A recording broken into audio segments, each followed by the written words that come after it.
Well, one of the things that I think can be really useful, and this is also a skill that will serve you well for the rest of your life, is to start using a schedule, like a Gmail calendar, and schedule in studying time, for example. Now, so I've got some thoughts about using a schedule. People often don't like schedules because it's like developing your own tyrant. It's okay, well, here's a whole bunch of things I have to do tomorrow. That's my schedule, and I better stick with it, or I'm a bad person, I'm a failure. And that's not the right way to go about it, the scheduling. What you want to do with the schedule is design the day that you would like to have. Now, some of that's going to involve responsibilities that you have to live up to, or your life will get worse. Right? So, but I would say, if you're trying to start learning how to manage your school stress, is like schedule in 10 minutes of homework. Maybe before you go to school in the morning, if you can get up. You probably can't, because teenagers have a hard time getting up in the morning. But start with 10 minutes. See if you can train yourself to sit down for 10 minutes after dinner, some regular time, and do 10 minutes of homework. And that's it. Put that in there as a goal. And then maybe if you've done your 10 minutes of homework, you can schedule in, 15 minutes of playing a video game if you want, some sort of reward. But start figuring out how to organize your day so that you get to do the things that you want to do, and you do some of the things that you have to do in a manner that you think you could actually do, in a manner that would be sustainable across time. And that, like, the part of your brain that makes you anxious is really unhappy if you don't have a plan. And so one of the fastest ways to start to deal with too much negative emotion, too much stress-related negative emotion, is to make a plan and to make it concrete. And so I would say, and a schedule is an unbelievably useful way of doing that. And you think, in your mind, why am I filling out this calendar for the week? Well, so I know what I'm doing, so that I'm not anxious, so that I'm doing things I want to do, so I have something to look forward to, and so that I'm doing things that I have to do, so that my life doesn't go spiral downhill and make me more miserable and resentful and bitter. And so you can start to use a schedule as your friend, and that'll take a year of practice to get good at. So if it doesn't work well in the first week, don't give up. Just keep doing it until you get yourself disciplined and they are able to stick more and more to your plans. And that will help you so much in your life, you just can't believe it. So what you want to do is chop up that overwhelming infinity into a set of manageable tasks. Mm-hmm. And you want to think, well, some of those tasks might be like, well, maybe you could put some order into your room. Or maybe you could make your room a little bit more beautiful. Or maybe you could think of one thing around the house that you could do that would actually be helpful. And you're doing that to improve your life. That's the point. You're not doing it because someone's shaking a stick at you and telling you that this is what you have to do if you're going to be a good person. That's not the point. And you also, with your schedule, you think, well, I'm going to design this schedule for someone I like. And that person that I'm designing the schedule for that I like is going to be me. And so it isn't the schedule of a slave master to a slave. It's a negotiated schedule that you arrange with yourself so that you can have a decent life. But it's a very powerful tool to have a calendar at your disposal. And if you can learn to use that young, just put a few things in it. Put in your classes, put in a few assignments, put in some things that you might want to do. Just start stupidly and badly, and you'll get good at it and assume you'll get good at it over about a year, and that'll change your life. Like if you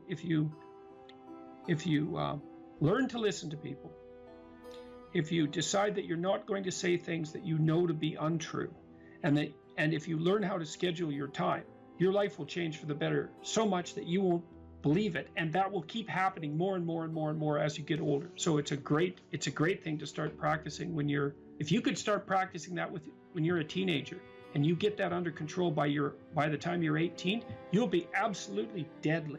You'll be so far ahead of other people who don't do any of that you won't believe it, and you'll just continue to accrue benefits as a consequence. Well, the thing is that, or one of the things is that, you are going to be putting up with other people's problems and troubles for the rest of your life. And what you want to do is live your life in a manner that makes all of that tolerable. And so I would say, with the scheduling and with the attempt to speak honestly, and with the development of goals that are valuable to you, you're going to be occupied enough with your own life and see enough of the quality of that life so that you'll be able to actually be able to tolerate a fair bit of noise and stress coming at you from other directions. And I would also say that the more that you put yourself together in the manner that we've already discussed, the better other people will treat you, and the less unnecessary suffering and distress that you're going to encounter. And I would say, and I'll close with this, I would say to your viewers, don't underestimate the utility of getting your act together. Another thing you can do is, and this is like deciding that you're going to stop saying things that you know not to be true. The other thing is, you could decide to stop doing things that you notice make you weak. And it's a game that you're playing with yourself. It's like you're out with your friends, you do something maybe because you think it'll make you popular, and you notice that makes you feel kind of subordinate and weak, and think, aha, I shouldn't do that again. I don't know exactly what it is that I did wrong, but it made me feel weak. It made me feel like I was coming apart at the seams. It's not the thing I should repeat.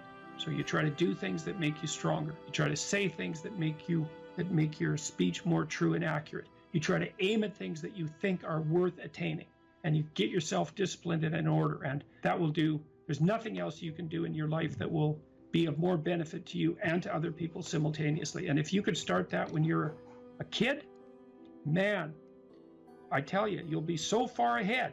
You'll be so far ahead by the time you're 18 or 19 that it'll be like you're in a different universe.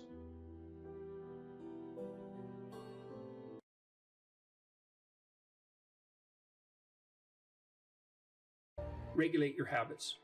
Try to get up at approximately the same time each morning. I would recommend that you get up approximately when other people get up. So that would be something in the neighborhood of 7:30 or 8 in the morning, perhaps earlier, perhaps a little bit later, but you want to stabilize that because your circadian rhythms operate more, fluidly, and your mood is likely to be regulated better if there's islands of stability in your daily routines.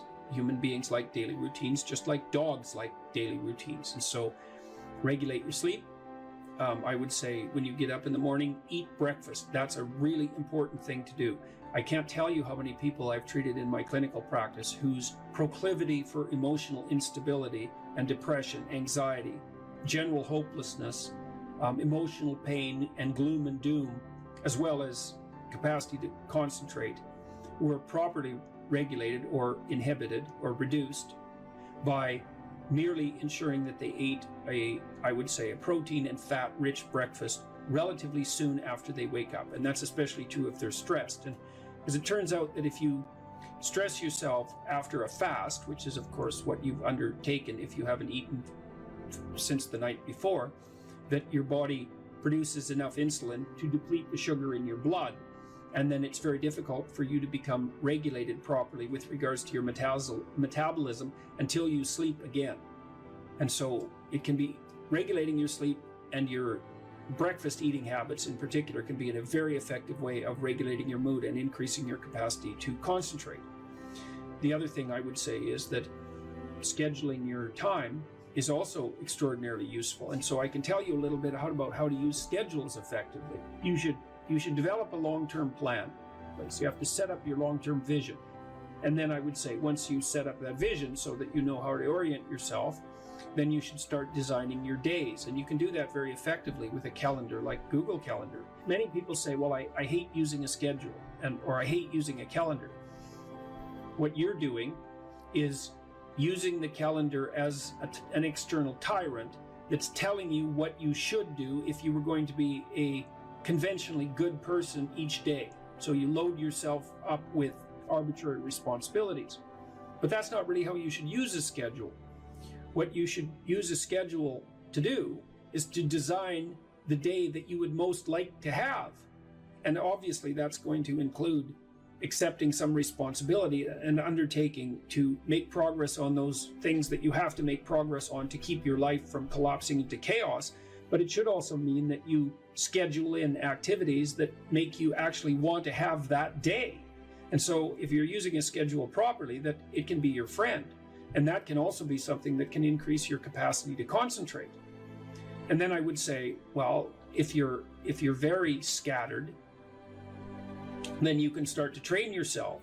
You might say, well, I need to learn to read without distraction. So maybe what you do, you say, okay, well, for the next week, I'm going to read 10 minutes a day, and I'm going to try to limit the distractions. And if you're successful at that, then you could try 12 minutes a day. And if you're successful at that, you could try 15 minutes a day. And the trick is to set a goal for yourself that is slightly beyond your current level of performance, enough to be challenging, enough to be worthwhile if you accomplish, but not so difficult that you're likely to fail. And then practice incrementally, day by day, trying to inculcate the habits that you want to inculcate. And assume that it'll take you a number of months or even a number of years in order to become very fluent at the habit. The important thing is to start improving incrementally, because incremental improvement pays off like compound interest.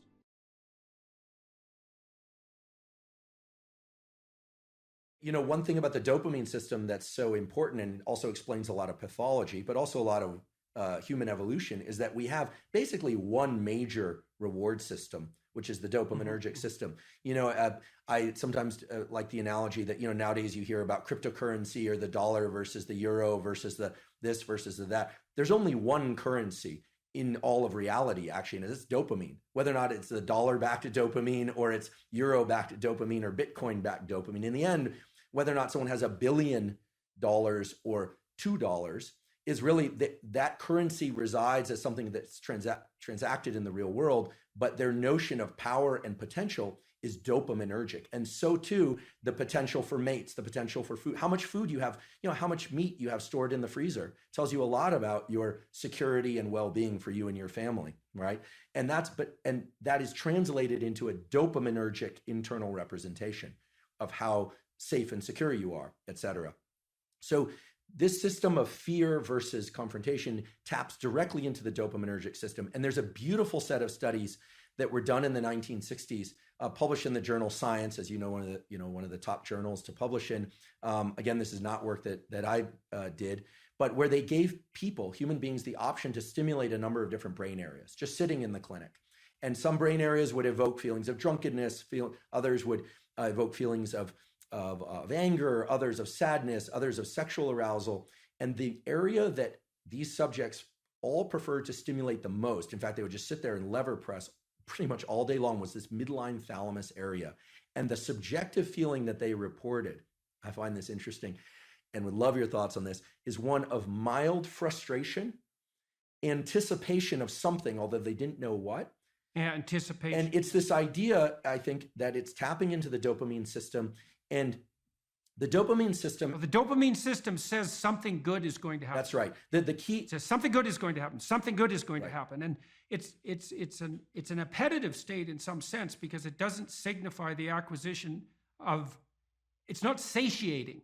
It's appetitive. That's right. And so it drives you forward. And you might think that being driven forward would be unpleasant, but if you're, in some sense, if you're activating the systems that drive you forward voluntarily, then that's the most positive form of positive reinforcement you can have.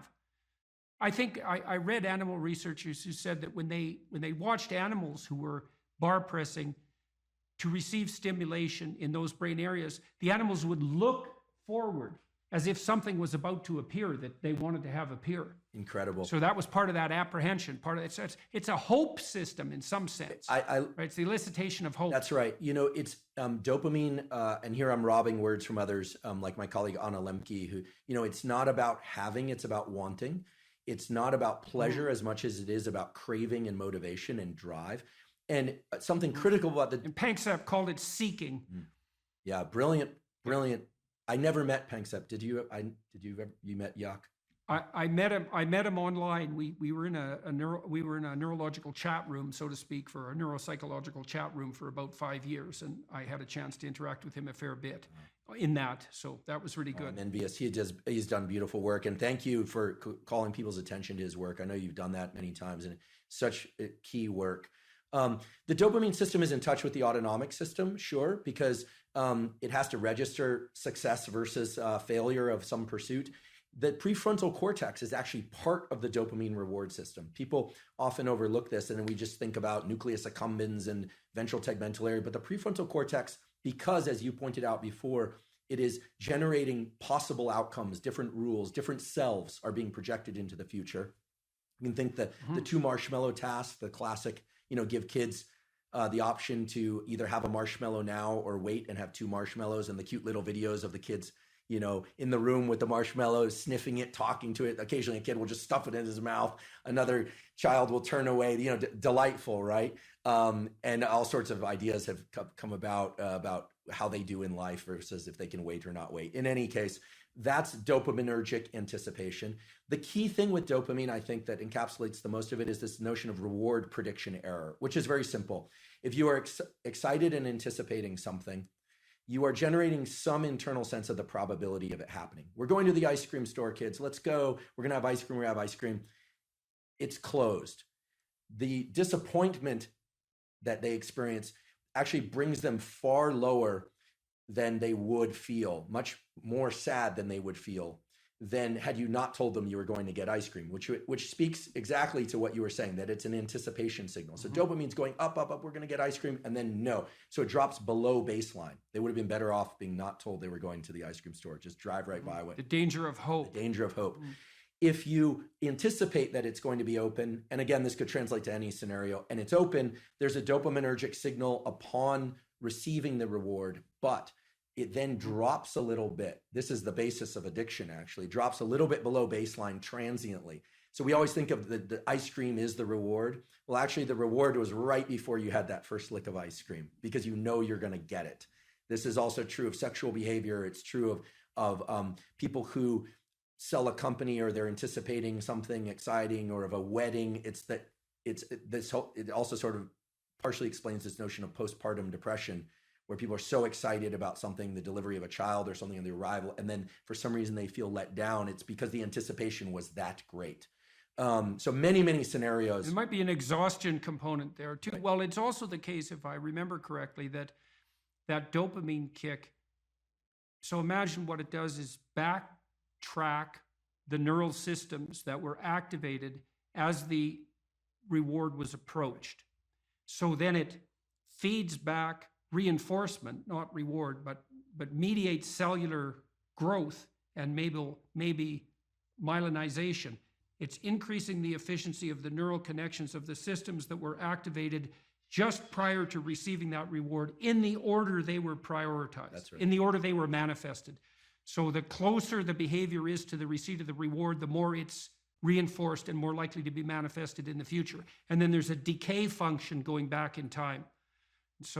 And that's partly how an addictive subpersonality can grow too, right? Because you can imagine that there's a certain state of mind that you're in. Maybe it's a state of something approximating nihilistic hopelessness that grips you every time you're motivated to seek out your favorite drug. And that's fairly far back in the activation chain, but it's there every time you take a hit. So what happens is the dopaminergic reinforcement produced by the drug reinforces that nihilistic hopelessness that drives the drug-seeking behavior. That's right. And that's how, in part, you develop a monkey on your back. Yeah, I love the example, even though I'm sad that it happens for people. I love the example because what you're saying is that, and it's exactly right, that the memory for events and states of mind and emotions that preceded a successful collection of reward or arrival at reward is set into a huge number of motor commands, some of which are subconscious, and Right. And the ultimate dopamine signal. Actually, I experienced this the other day. I can give an example. My girlfriend and I decided to go to the beach. We were going to go do this little ritual that we've been talking about doing for a while. And I had on a piece of paper what we had written out we were going to do. And I had it in my back pocket. And we got to the ocean and the sun was setting. It was sort of perfect timing for this. And the piece of paper was gone. And I thought, oh my goodness, how did I screw this up? Like, of all the things, I'm supposed to, I'm 47 years old. This is not like I should be able to do this, Get your I act blew together. it. I blew it. So I went back to the car, long walk, looking everywhere. It was not a windy day, but I thought, gosh, where's this piece of paper? Looking around, didn't find it. Went all the way back to the car, was in the car, came all the way back. And I was walking toward her. I saw her and I thought, okay, this is really embarrassing. I'm gonna just have to wing it or remember. We didn't have our phones intentionally either, so we couldn't look it up. And then I saw the piece of paper on the beach, and it was partially buried in the sand. I picked it up and I was elated. What happened there was my dopamine had dropped way below baseline because I was disappointed that I'd lost it, disappointed in myself, et cetera. And then I found it. Right. And right. so your anticipation was for nothing. Exactly. So you got punished by yourself for that. Exactly. Because that should be eradicated. If you're highly anticipatory and it doesn't make itself manifest, then you were seriously wrong. So you're going to take a emotional hit as a consequence of that. I think that's also associated, that emotional hit, that pain that you feel, I think that's actually associated with the beginning stages of the death of the systems that mediated that initial response. Because you should eradicate systems that make you anticipate that don't work, right? And that means those systems, which are already instantiated and alive in some sense, have to decay and die. And it strikes me as highly probable that you're going to pay a price in something approximating pain for the death of those malfunctioning systems. It's also why, because why wouldn't they fight for their lives to some degree? Why wouldn't they resist the decay and death that might be necessary to keep you going? Why? There should be some pain associated with that logically, because it is a biological transformation. Yeah, it's an interesting a lens to view it through, that self image that I had in that moment of, I'm the responsible partner who can take care of a simple thing, right? For this nice little ritual that we'd been talking about doing for a while. I failed, right? So that part. Well, it's also so interesting. You think about that. This is a depressive cascade, and it's very hard to bind, because imagine you anticipate something and then you make a mistake. Now, the question then becomes, how significant is the mistake? And one view of your error would be, well, the paper blew out of my pocket and that could happen to anybody. And the more catastrophic interpretation would be, and it's an extension of the thought path that you started to walk down, well, I'm near 50 years old, I should be much more responsible than this, and there's something wrong with me as a person. And then a depressive person would go even further. They'd say, well, not only is there something wrong with me in this decision, this is a decision like every other decision I make right now. I never make a good decision. In the past, I've never made a good decision, and there's no way I'm going to change in the future. And so the depressive takes that punishment response, let's say, that's a consequence of failed anticipation, and can't bind it. It just takes out all of their potential future selves. That's a good way of thinking about it. Yeah. And so then they're in a depressive pit. Yeah, so that's too much learning from failure. Right.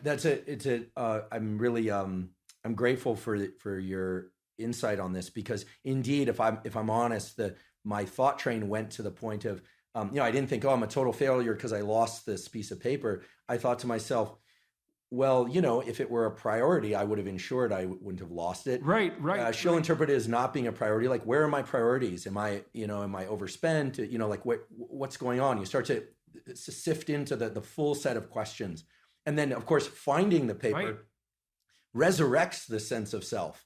It was, I think it was in that movie, Pulp Fiction. Yeah, well, that binding problem is really tricky, because so there's some good rules of thumb for that, which is one of the rules of thumb for that's extremely useful, that's socially instantiated, is innocent until proven guilty.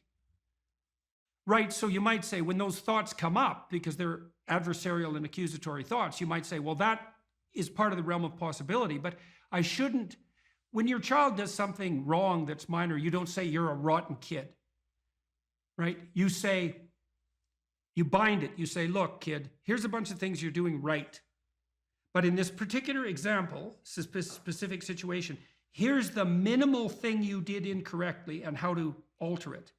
And it's a really good habit of mind. It's like to address towards yourself as well as to other people, which is to say, well, what's the minimum crime that I'm responsible for in this moment? And that's part of this miracle of the presumption of innocence, and especially without proof. A lot of what I did in my clinical practice to people who had a depressive temperament was help them make a case for themselves. It's like, well, maybe you're as bad as you think you might be, but maybe not. Let's take the contrary argument. Let's make you as innocent as you can be in this situation, and only narrow the repair to the absolute minimum that needs to be manifested.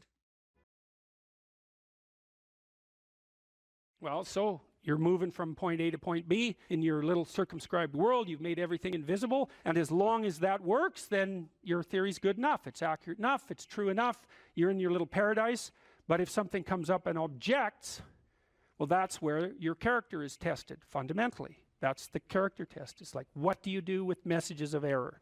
And that's a tricky issue. Okay, so here's a solution to that. Here's what not to do. I am a bad person. I got to see myself. I'm a bad person. I might as well just go jump off the bridge. It's like, no, that's not good, because what that means is that every time you try to learn something, you're going to make a mistake, because what do you know? So you're going to make mistakes. And if the rule is every time you make a mistake, you're going to go jump off the bridge, then that's not a useful problem-solving strategy.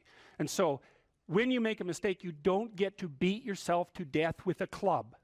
It's a bad strategy, and you'll have your internal tyrant in there who's perfectly happy about doing that. That's the, overactive superego that Freud talked about. Maybe it came to you via a parent who was too authoritarian, or a grandparent, or maybe it's just you because you're disagreeable and neurotic, and so you'll take or hyper-conscientious. You'll take yourself apart.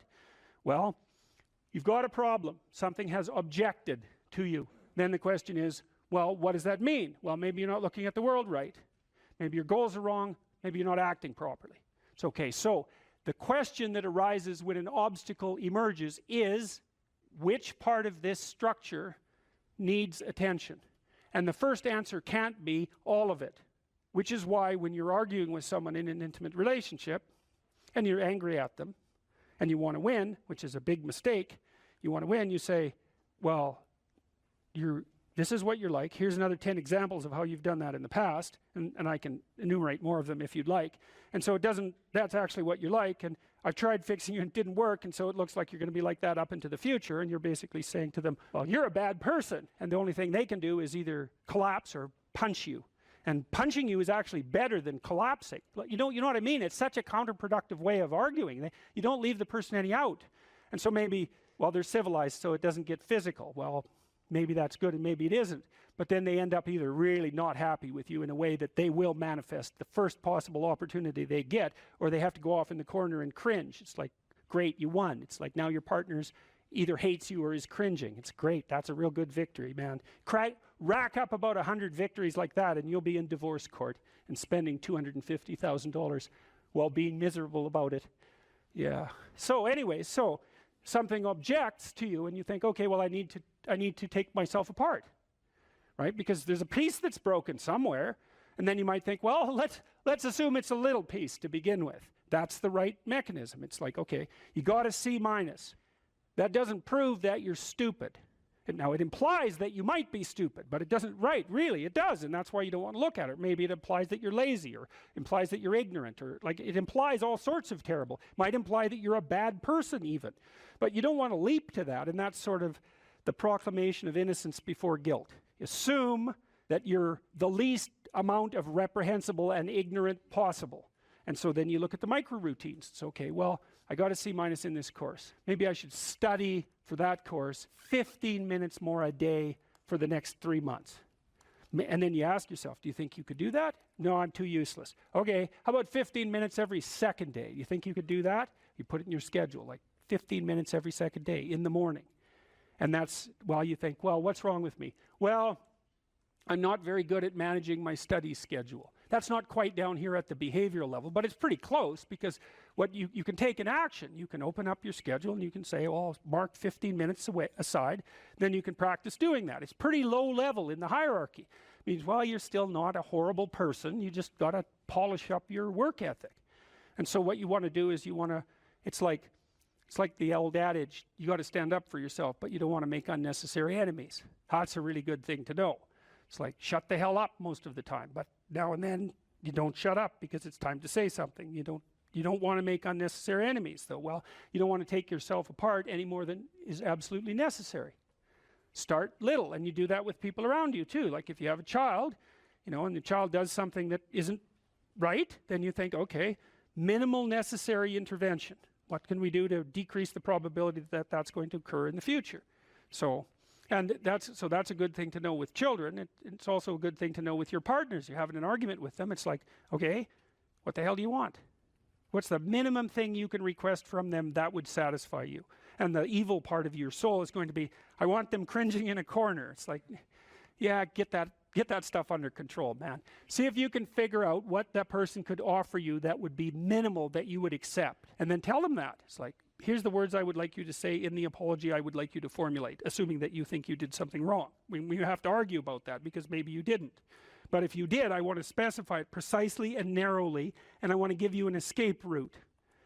And you know, you might only be able to do it badly because you're still mad. So you apologize half-heartedly. It's like you get a pat on the head for that. Good. Next time it'll be 51% not half-heartedly, right? So it's careful training. It's careful training of yourself and other people with the goal in mind, but also with the least amount of harshness possible. And then the other thing to do as well, and this is also true for you, and this is something I learned from studying the behaviorists, is like watch the people around you like a hawk. Whenever they do something that you think is good, you tell them. That's wisdom, man. You'll get so far with that you cannot bloody well believe it, because most people, you know, they're afraid of any number of things, but one of the things they're really afraid of is that now and then they'll creep out of their cynical shell and try to do something good. You know, it's like they're popping out this thing that's unbelievably vulnerable. They'll try to do something good and creep right back into their persona, and they'll look around and see if anyone noticed. And sometimes they'll get punished for it, and then, well, then they won't do it again, so don't do that. But then, now and then you think, hey, I saw you do this. That was actually pretty good. And they think, oh, wow, someone noticed. You know, it's like, wow. And then they'll think, yeah, I could do that again. And if you want to live with someone for a long period of time, I would say every time they do something that you would like them to do more of, number one, notice. Number two, tell them, right? Because I know you don't want to, because you really want to dominate them, and you don't want them thriving, because then they'd be competition to you, and you wouldn't be able to go complain to your mother about what a miserable partner you have, and you know how delightful that is. So you have to forego all that pleasure if you actually help your person develop. So you got to get over all that. It's really annoying. So, you know, you've got this person pegged as, yeah, you're stuck with them, and, you know, maybe it's the best you can do, but you got one eye open. And then every time they do something good, you don't want to notice, because if that elevated them a little bit, you wouldn't be able to feel so resentful and miserable and keep your eye open for the next possible affair. And that is what people are like. That is what people are like. And that's what you're like, too. That's what people are like. So you got to decide if that's what you want, or you want to help the person that you're with grow, you know. Now, it's dangerous because they might outshine you. Well, good. Then you'll have someone to compare yourself to. That'd be a good deal. It's really rough with kids, you know, because parents will stop their children from succeeding beyond them. They get jealous. And then they'll put them down. And then they have kids that do not like them. And they'll pay for it.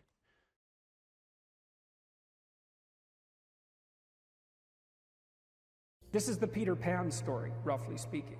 Peter Pan is this magical boy. Pan is the god of everything, roughly speaking, right? And so it's not an accident that he has the name Pan. And he's the boy that won't grow up. And he's magical. Well, that's because children are magical. They can be anything. They're nothing but potential. And Peter Pan doesn't want to give that up. Why? Well, he's got some adults around him, but the main adult is Captain Hook. Well, who the hell wants to grow up to be Captain Hook? First of all, you've got a hook. Second, you're a tyrant. And third, you're chased by the dragon of chaos with a clock in its stomach, right? The crocodile. It's already got a piece of you. Well, that's what happens when you get older. Time has already got a piece of you. And eventually, it's got a taste for you. And eventually, it's going to eat you. And so Hook is so traumatized by that he can't help but be a tyrant. And then Peter Pan looks at traumatized Hook and says, well, no, I'm not sacrificing my childhood for that. So that's fine, except he ends up king of the Lost Boys. In Neverland, well, Neverland doesn't exist, and who the hell wants to be king of the Lost Boys? And he also sacrifices the possibility that he'll have a real relationship with a woman, because that's Wendy, right? And she's kind of conservative, middle-class, London-dwelling girl. She wants to grow up and have kids and have a life. She accepts her mortality. She accepts her maturity. Peter Pan has to content himself with Tinkerbell. She doesn't even exist. She's like the fairy of porn. She doesn't exist. She's the substitute for the real thing. But the dichotomy that you're talking about is very tricky, because there's a sacrificial element in maturation, right? You have to sacrifice the pluripotentiality of childhood for the actuality of a frame. And the question is, well, why would you do that? Well, one reason is it happens to you whether you do it or not. You can either choose your damn limitation, or you can let it take you unaware when you're 30, or even worse, when you're 40. And then that is not a happy day.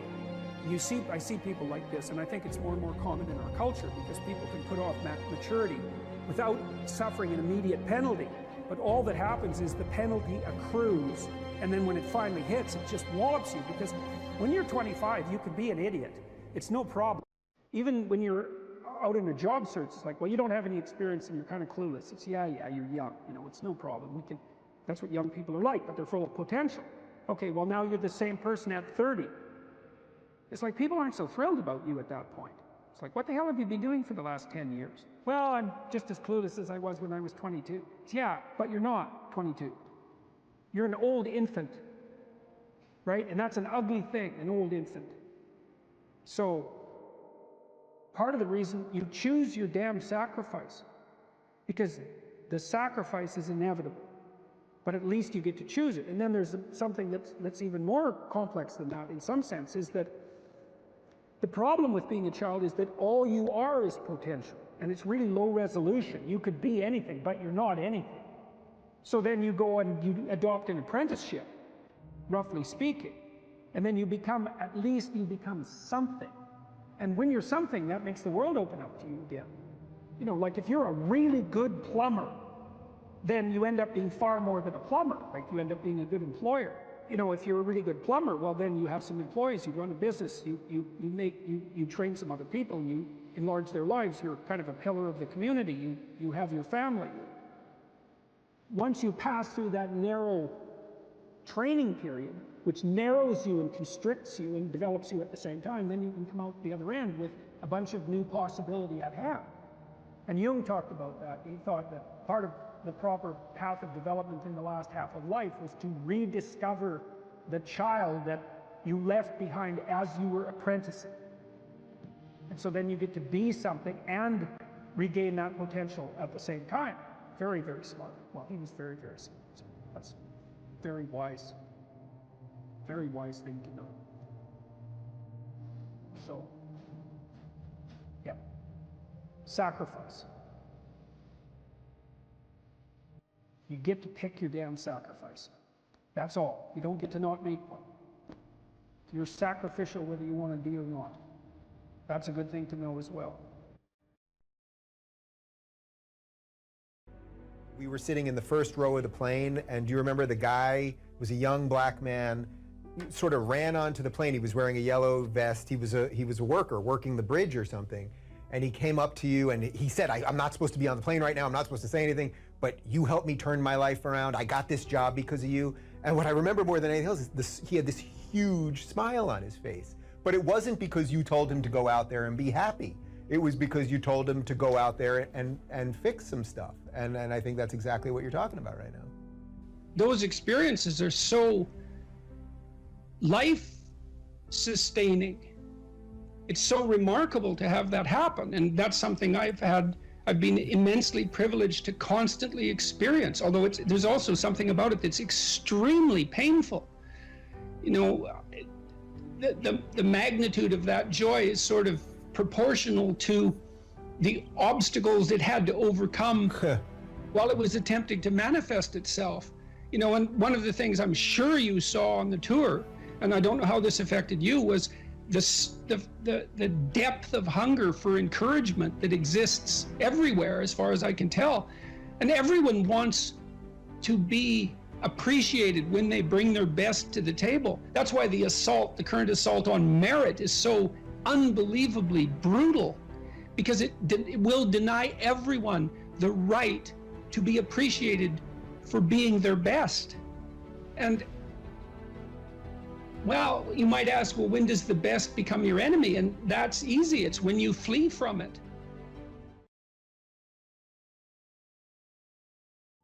or how starting to clean up the room changed their life. That's quite fun because it's something I always tell people to do instead of going out and protesting.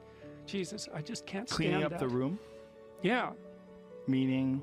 Well, my sense is that if you want to change the world, you start from yourself and work outward, because you build your competence that way. It's like, I don't know how you can go out and protest the structure of the entire economic system if you can't keep your room organized. Well, I made a video which was called Message to Millennials, where it was called How to Change the World Properly. A bit of on the pretentious side, I suppose, but I was trying to produce something that was a counterposition to this idea that what you should do is go out and fix up other people.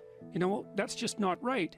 And there's a New Testament line about that, something about, you know, not worrying too much about the log in your neighbor's eye, or about the speck in your neighbor's eye when you have a log in your eye. What would the world be like if people stopped avoiding the things they knew they should do? You know, because the question is, how much are we contributing to the fact that life is an existential catastrophe and a tragedy? How much is our own corruption contributing to that? That's a really worthwhile question. The things you leave undone because you're angry, you're resentful, you're lazy, you have inertia. Well, you consult your conscience and it says, well, you know, that place over there could use a little work.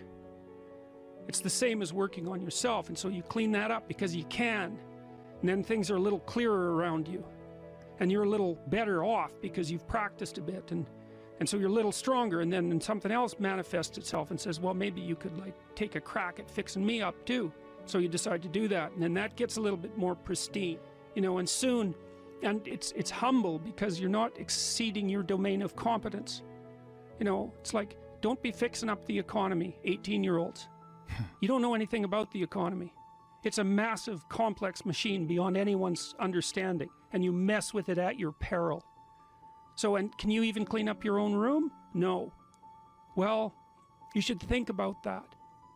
You should think about that.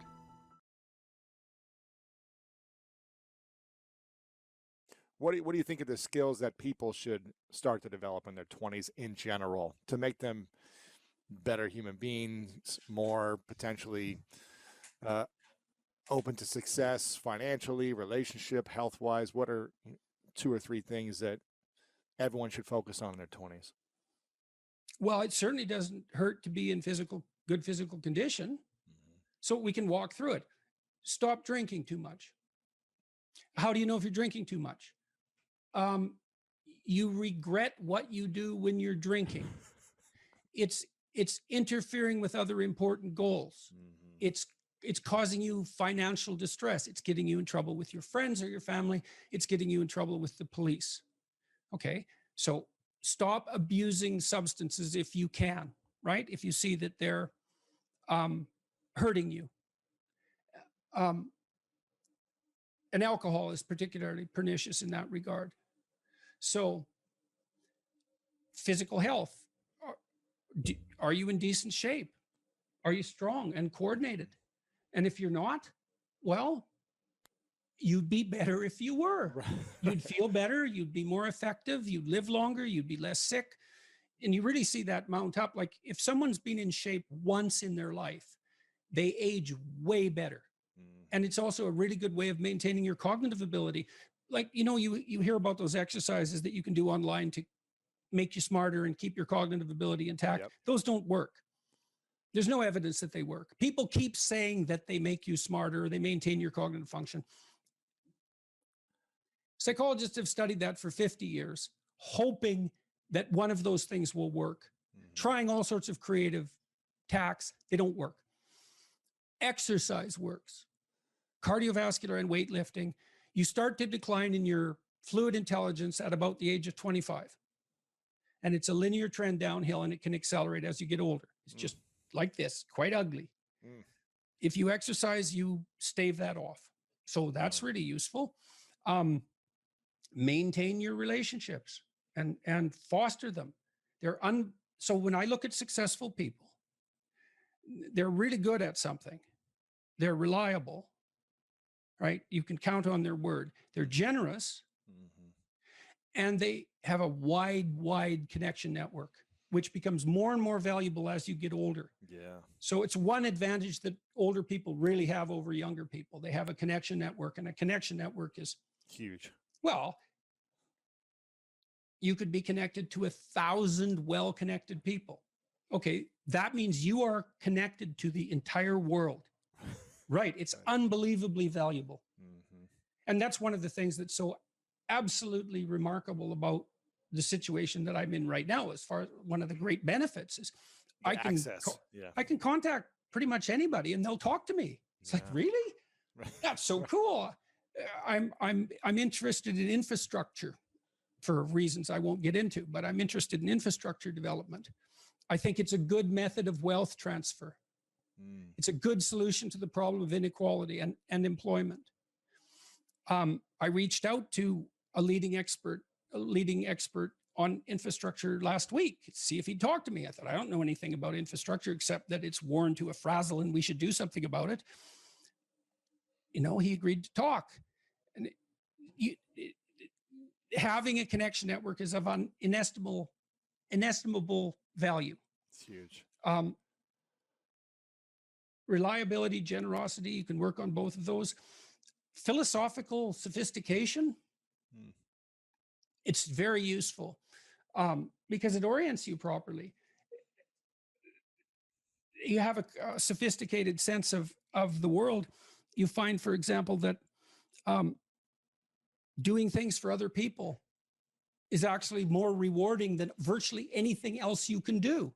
Right. You know, and you hear you should be of service to other people. Well, if you actually watch yourself, you pay attention to yourself and you do something that helps someone else and it genuinely helps them, I defy you to find another experience that is that satisfying. Mm-hmm. It's actually quite stunning how satisfying that is. And so that's a very useful thing to realize. And why is helping another person the most satisfying thing for probably most people when if they're, you know, out of their ego of like, I want to buy more things to make me happy in this moment? Why is that such a satisfying thing for human beings? There's no better life strategy. I mean, imagine, I could give you a quick sort of technical example. So imagine I take two people and I say, okay, I'm going to give you $100 and you have to give some of it to the person right beside you. And they can either agree or disagree with the split, but if they disagree, you don't get anything. Okay, so a classical economist would say that the person should take the 100, offer the person next to them $1, and the person should accept it because why not? They get $1 instead of nothing. And that's the solution. But what happens is that if you don't offer that other person something close to 50-50, they're likely to tell you to go to hell. Yes. Yeah. Very. And then you think, get nothing. You get nothing too. You think, well, why would people do that? Because they just reject $50 and who cares? And the answer is, well, we don't just play one game with other people. We play a repeating game. And so imagine we did this. So imagine it's a crowd and they're all watching you. And I offer you $100 and you have to share it with the person next to you. And you say, would you like to take $70? And the person says, well, I'm not sure that's fair to you, but if it's okay, yes. But then everyone else sees that. And now they all have an opportunity to pick who they're going to play with next. Well, you're not going to get picked last, are you? Remember what you told me? You didn't want to get picked last, right? I did not. Okay, so what you did was you turned yourself into an athlete. A machine. Okay. That was always going to get first. Okay, great. So, but imagine we expand that game. Yes. And we say, you want to be the person that everyone wants to play with. Yep. Well, then all you have in your whole life is invitations to play. Well, how are you going to be that person? Be productive, straightforward, generous. Make everyone else better around you, and they're going to want to play with you. Absolutely. So there you go. And then you get to play. Yeah, exactly. Well, how is that not the best possible deal? It's clearly, see, so if the ethical argument is put properly, it is by far the most compelling argument. It's like, if you want to have everything you could possibly want and more, then be a good person. The better a person you are, the more likely that is to happen. That doesn't mean you that you're completely protected against getting cut off at the knees. But there's no better strategy. That's it. And you can even think about it selfishly. And I talk about this to some degree in Beyond Order. Let's say that you want to be selfish. You think that's the best possible strategy. Mm-hmm. Why should I care about others? Okay, let's say you should only act in your own best interest. Well, then it's like, well, what's your best interest? Well, what does interest mean and what does you mean? What's in your best interest? Your best interest. 3 mysteries. What's best, what's interest? Okay. Well, there's you, but you aren't just you right now. You're you, and you tomorrow, and you next week, and you next month, and you in 5 years, and you in 10 years, and you when you're a pensioner. You're a community of selves stretched across time. And so if you were enlightened and selfish, you would act in a manner that would benefit that entire community across time. And I don't think that's any different than acting on the best possible part for other people. I think they're the same problem. Yeah. So I think as soon as human beings discovered the future, we were no longer singular individuals. We're instantly each a community. And then the community ethic prevails. And the community ethic is, I want to win in a way that makes you win. That's the best possible victory. If I win and no one else wins, then what's the point? Well, you think it's a zero-sum game. It's either you or me, or maybe I want the comparative status. But I would say, even if you want the comparative status, let's say you're motivated by that. What would confer upon you, even hypothetically, more status than to be the most popular person while being chosen for games? I mean, you think about just think for a second about, because it struck me, that biographical piece. Alfred Adler, who is the psychologist that I talked to you about earlier, he said one of his claims was that many people have a stark memory that sets the course for their life. That's true. A few moments, an instance. Yeah. And you have exactly that. So Adlerian psychology would be of great interest to you, I suspect. Interesting. But partly, you see, what happened was you had a true revelation. You thought, if I'm being picked last, something is wrong. And that's absolutely right. It's unbelievably right. And you played it out first in the athletic domain, but you have to start somewhere. Right. So that's a good place to start. Yeah. Jocko was telling me when we talked this week, he's this tough character, man. And he could have, and I'm not telling tales out of school here, he could have been a criminal, no problem. And he knows that perfectly well. And I'm not saying, I'm not saying that as a slur on his character, partly because I believe the Nietzschean dictum that a lot of morality is just cowardice. And whatever he might be, he's not a coward. Right. And so, and just because you obey the laws doesn't mean you're moral, just might mean you're afraid. In any case, so the question is, well, what socialized this brute? Well, he was taught in the Navy SEALs. Yeah. Take care of your team. That's your fundamental purpose. And he noted, and we had a long discussion about this, the successful guys, man, they've got your back. Wow. Right. That above all. Yeah. And if you aspire to a leadership position among those brutes, let's say, and you aren't someone they know to have your back, they're not following.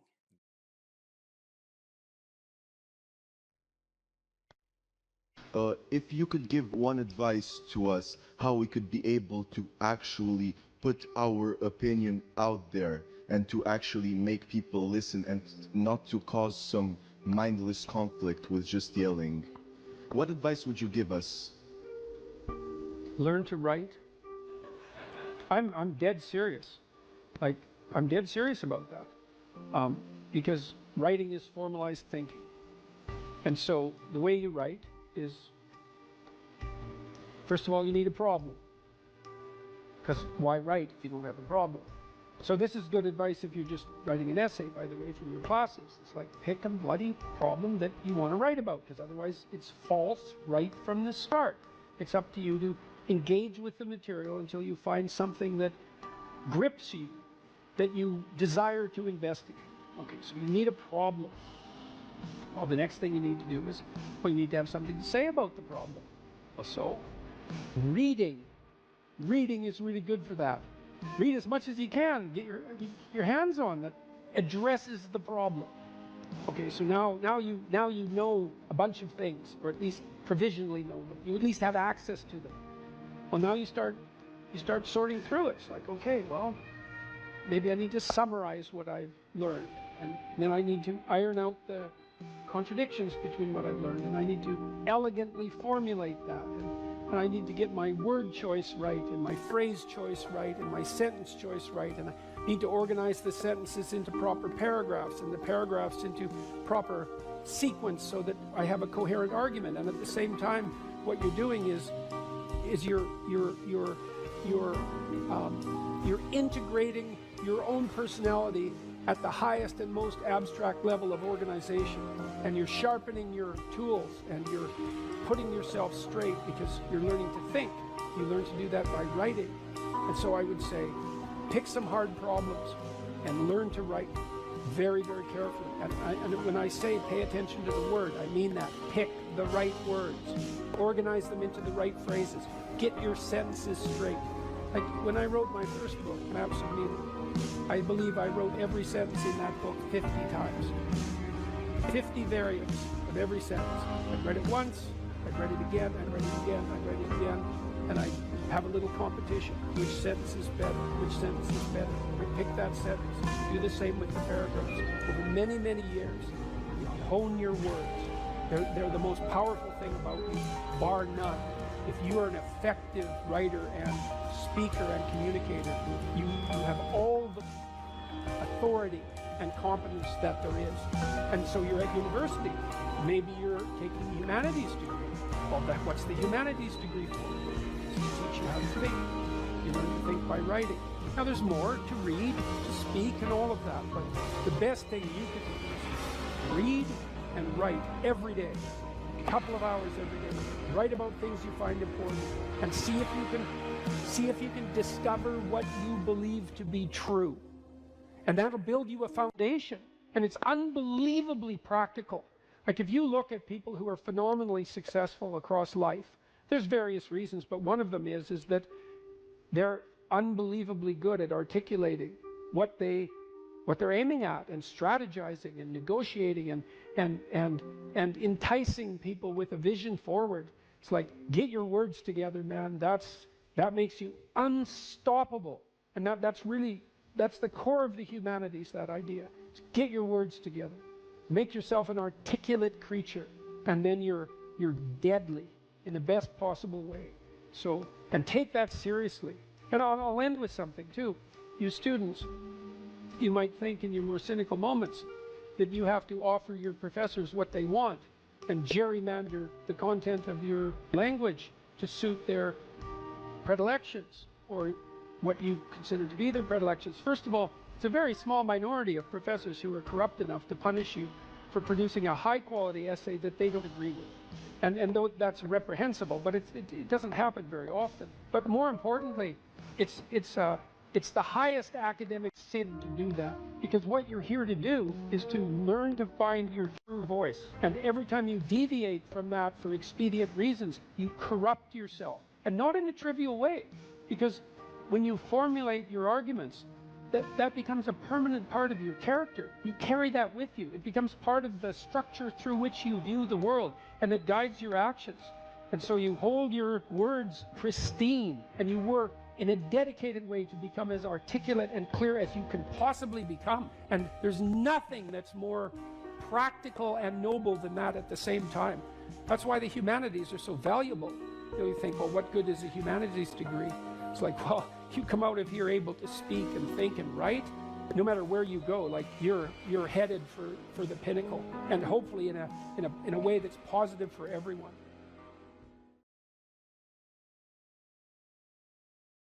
I don't have any aims. And then I say, well, pick the least objectionable of the aims and act it out for a while and see what happens. Because sometimes your emotional systems are so fouled up that you have to pretend, you have to act the thing out before you can start to believe it. Life can be meaningful enough to justify its suffering. I thought, God, that's such a good idea. Because it's not optimistic exactly. You know, some people will tell you, well, you can be happy. It's like, those people are idiots.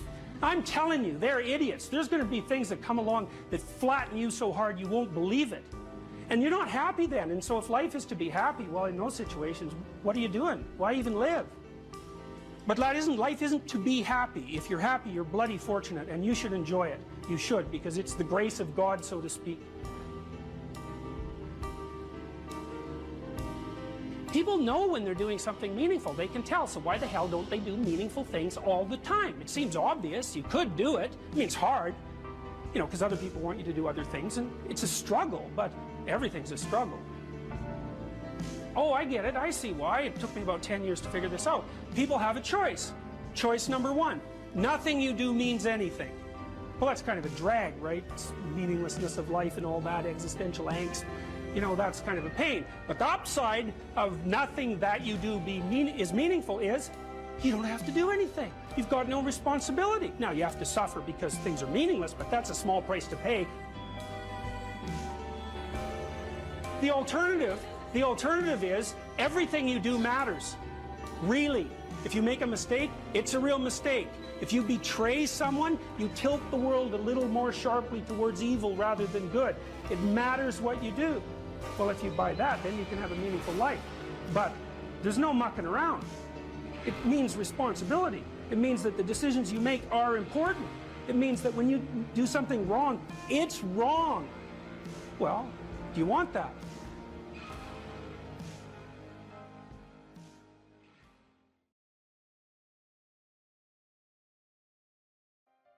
You're asked to outline the place you'd like to end up, which is your desired future, and also the place that you could end up if you let everything fall apart, is so that your anxiety chases you and your approach systems pull you forward. You're maximally motivated then. And it's important because otherwise you can be afraid of pursuing the things that you want to pursue, right? And that's very common. And so then the fear inhibits you as the promise pulls you forward, but it makes you weak because you're afraid. You want to get your fear behind you, pushing you. And so what you want to be is more afraid of not pursuing your goals than you are of pursuing them. Putting yourself in a challenging mind frame is much easier on you psychophysiologically because you don't go into the generalized stress response to the same degree. And you're activating your exploratory and seeking systems, which are dopaminergically mediated and that involve positive emotion. So if you can face something voluntarily rather than having it chase you, it's way better for you psychophysiologically. So that's partly why, well, it's worthwhile to go find the dragon in its lair instead of waiting for it to come and eat you. So, and especially when you also add the idea that if you go find the dragon in its lair, you might find it when it's a baby instead of a full-fledged bloody monster that is definitely going to take you down. Don't avoid small problems that you know are there. Face them, because they'll grow into big problems all by themselves. And you can think about, imagine the tax department sends you a notification. You owe them like $300. Well, it's you know, that's annoying. Maybe you don't even want to open the letter. Or maybe if you do, you just put it on the shelf. But that damn thing doesn't just sit there like a piece of paper on the shelf, right? You ignore that for 5 or 6 years, it's going to become attached to all sorts of horrible things. And if you ignore it long enough, you get the idea. It's going to turn into something that is completely unlike the little piece of paper that it's written on. And many, many problems in life are like that. You'll see that they pop their ugly little head up, and you know, and you might want to turn away. You might not want to think about it, which is the easiest way of turning away, right? You just don't attend to it. You know, if you could have your life the way you wanted it in 3 to 5 years, if you were taking care of yourself properly, you know, what would you want from your friendships? What would you want from your intimate relationship? How would you like to structure your family? What do you want for your career? Well, how are you going to use your time outside of your job?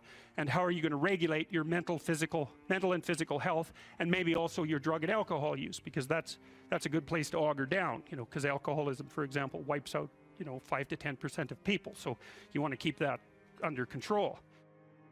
And then, so maybe you develop a vision of what you would like your life to be, and that associates the goal. Well, once the goal is established, and then you break down the goal into micro processes that you can implement, the micro processes become rewarding in relation to their causal association with the goal, and that tangles in your incentive reward system, and that's the thing that keeps you moving forward.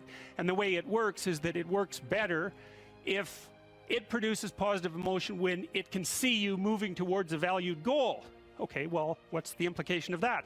Better have a valued goal, because otherwise you can't get any positive motivation working out. And so the more valuable the goal, in principle, the more the micro processes associated with that goal start to take on a positive charge. And so what that means is, well, you get up in the morning and you're excited about the day, you're ready to go. And so as far as I can tell, what you do is you specify your long-term ideal. Maybe you also specify a place you want to stay the hell away from, so that you're terrified to fail as well as excited about succeeding, because that's also useful. You specify your goal. You do that in some sense as a unique individual. You want to specify goals that make you say, oh, if that could happen as a consequence of my efforts, it would clearly be worthwhile. Because the question always is, why do something? Because doing nothing is easy. You just sit there and you don't do anything. That's real easy. The question is, why would you ever do anything? And the answer to that has to be because you've determined by some means that it's worthwhile. Number one, specify your damn goals, because how are you going to hit something if you don't know what it is? That isn't going to happen. And often people won't specify their goals too, because they don't like to specify conditions for failure. So if you keep yourself all vague and foggy, which is real easy, because that's just a matter of not doing as well, then you don't know when you fail. And people might say, well, I really don't want to know when I fail, because that's painful. So I'll keep myself blind about when I fail. That's fine, except you'll fail all the time then. You just won't know it until you've failed so badly that you're done. Okay, so once you get your goal structure set up, you think, okay, if I could have this life, looks like that might be worth living, despite the fact that it's going to be, you know, anxiety provoking and threatening, and there's going to be some suffering and loss involved and all of that. Obviously, the goal is to have a vision for your life such that, all things considered, that justifies your effort. Okay, so then what do? Well, then you turn down to the micro routines. It's like, okay, well, this is what I'm aiming for. How does that instantiate itself day to day, week to week, month to month? And that's where something like a schedule can be unbelievably useful. Google Calendar. It's like, make a damn schedule and stick to it. Okay, so what's the rule with the schedule? It's not a bloody prison. That's the first thing that people do wrong. They say, well, I don't like to follow a schedule. It's like, well, what kind of schedule are you setting up? Well, I have to do this, then I have to do this, then I have to do this, you know, and then I just go play video games, because who wants to do all these things that I have to do? It's like, wrong. Set the damn schedule up so that you have the day you want.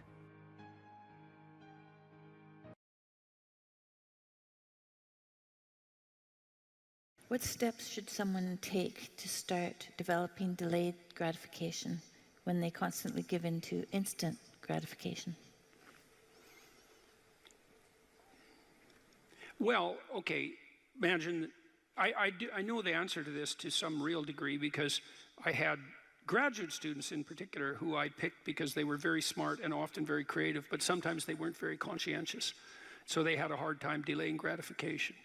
And so, well, I would say, if you would like to discipline yourself, which is a very good idea, you need to pick a direction. Pick a direction you want to go first. Pick a goal you would like to attain, and a medium to long-term goal. You might imagine something you need and want, some attainment that would motivate, whose pursuit would motivate you. And you can ask yourself that. It's a good question to ask yourself in general, you know. It is a very good question to ask yourself, is if you could have what you needed and wanted, what would that be?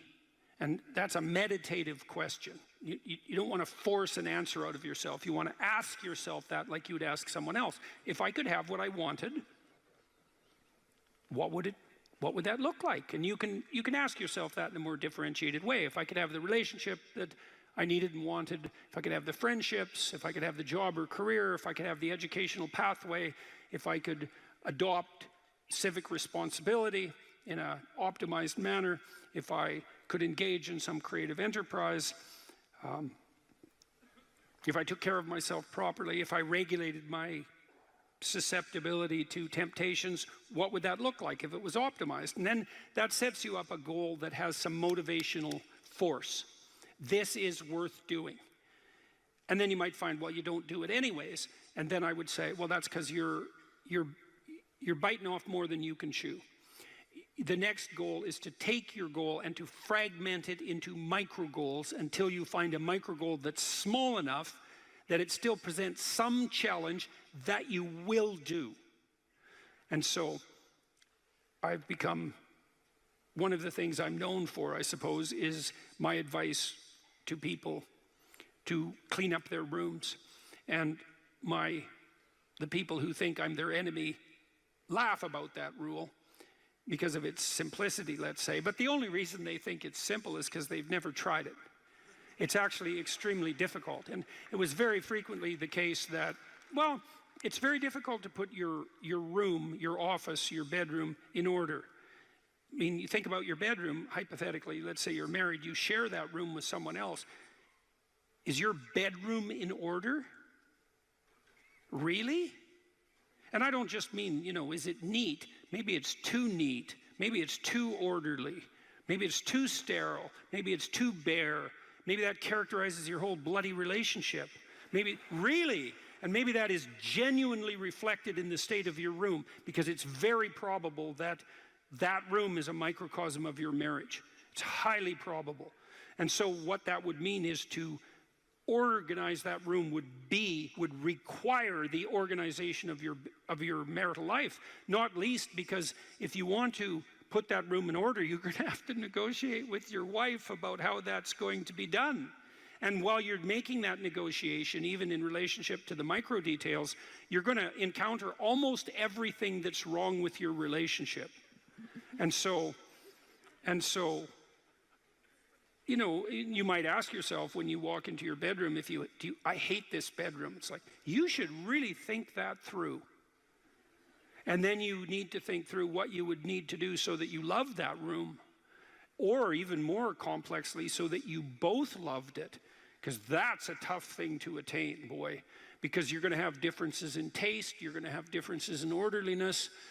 There's all sorts of things that you're going to have to negotiate in order to make that room you both inhabit jointly desirable. Anyways,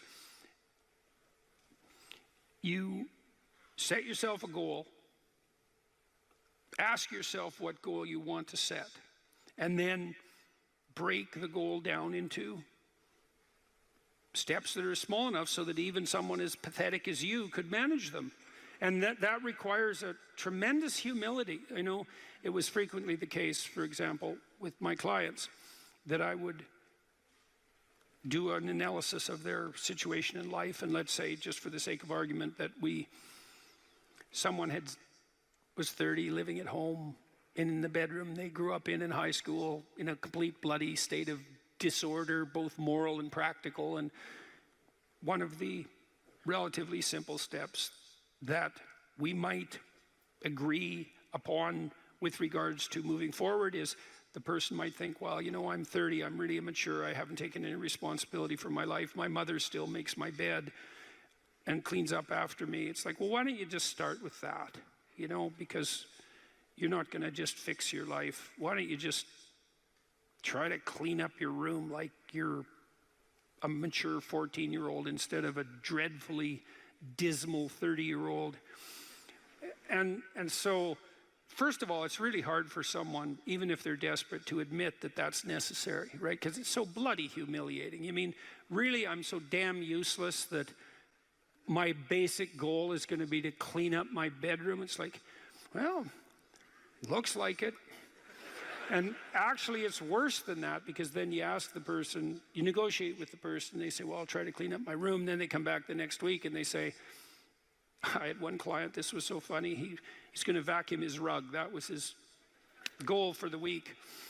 He just had a child out of wedlock, and he was afraid that he was going to be a very bad father, which was a very realistic fear. And so he he wanted to put himself together, you know, and so that's why he came to see me. And he lived in this squalor, and one thing we decided to do was that he could vacuum the rug, which he hadn't done for like 12 years because his mother would do it.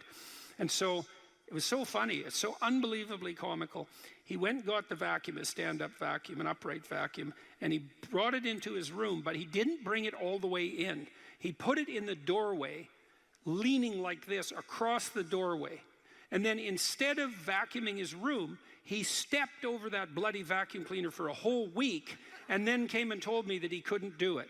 It's like, it's not surprising to me at all, because you think, well, that's such a trivial thing. It's like, if it was such a trivial thing, he'd have a clean room.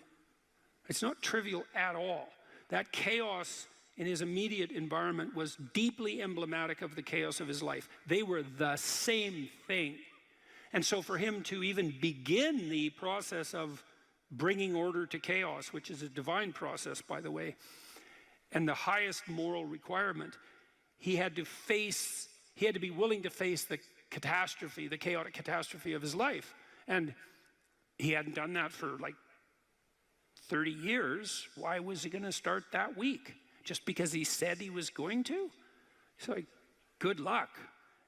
So what you do as a therapist in that situation is you just make the task smaller until you find a task so small, but still moving forward, that the person will do. So I might have said, I don't remember the particulars of the situation, I might have said, well, do you think you can get that vacuum cleaner, do you think you could move it out of the doorway into your room? That's all you have to do this week. Do you think you can do that?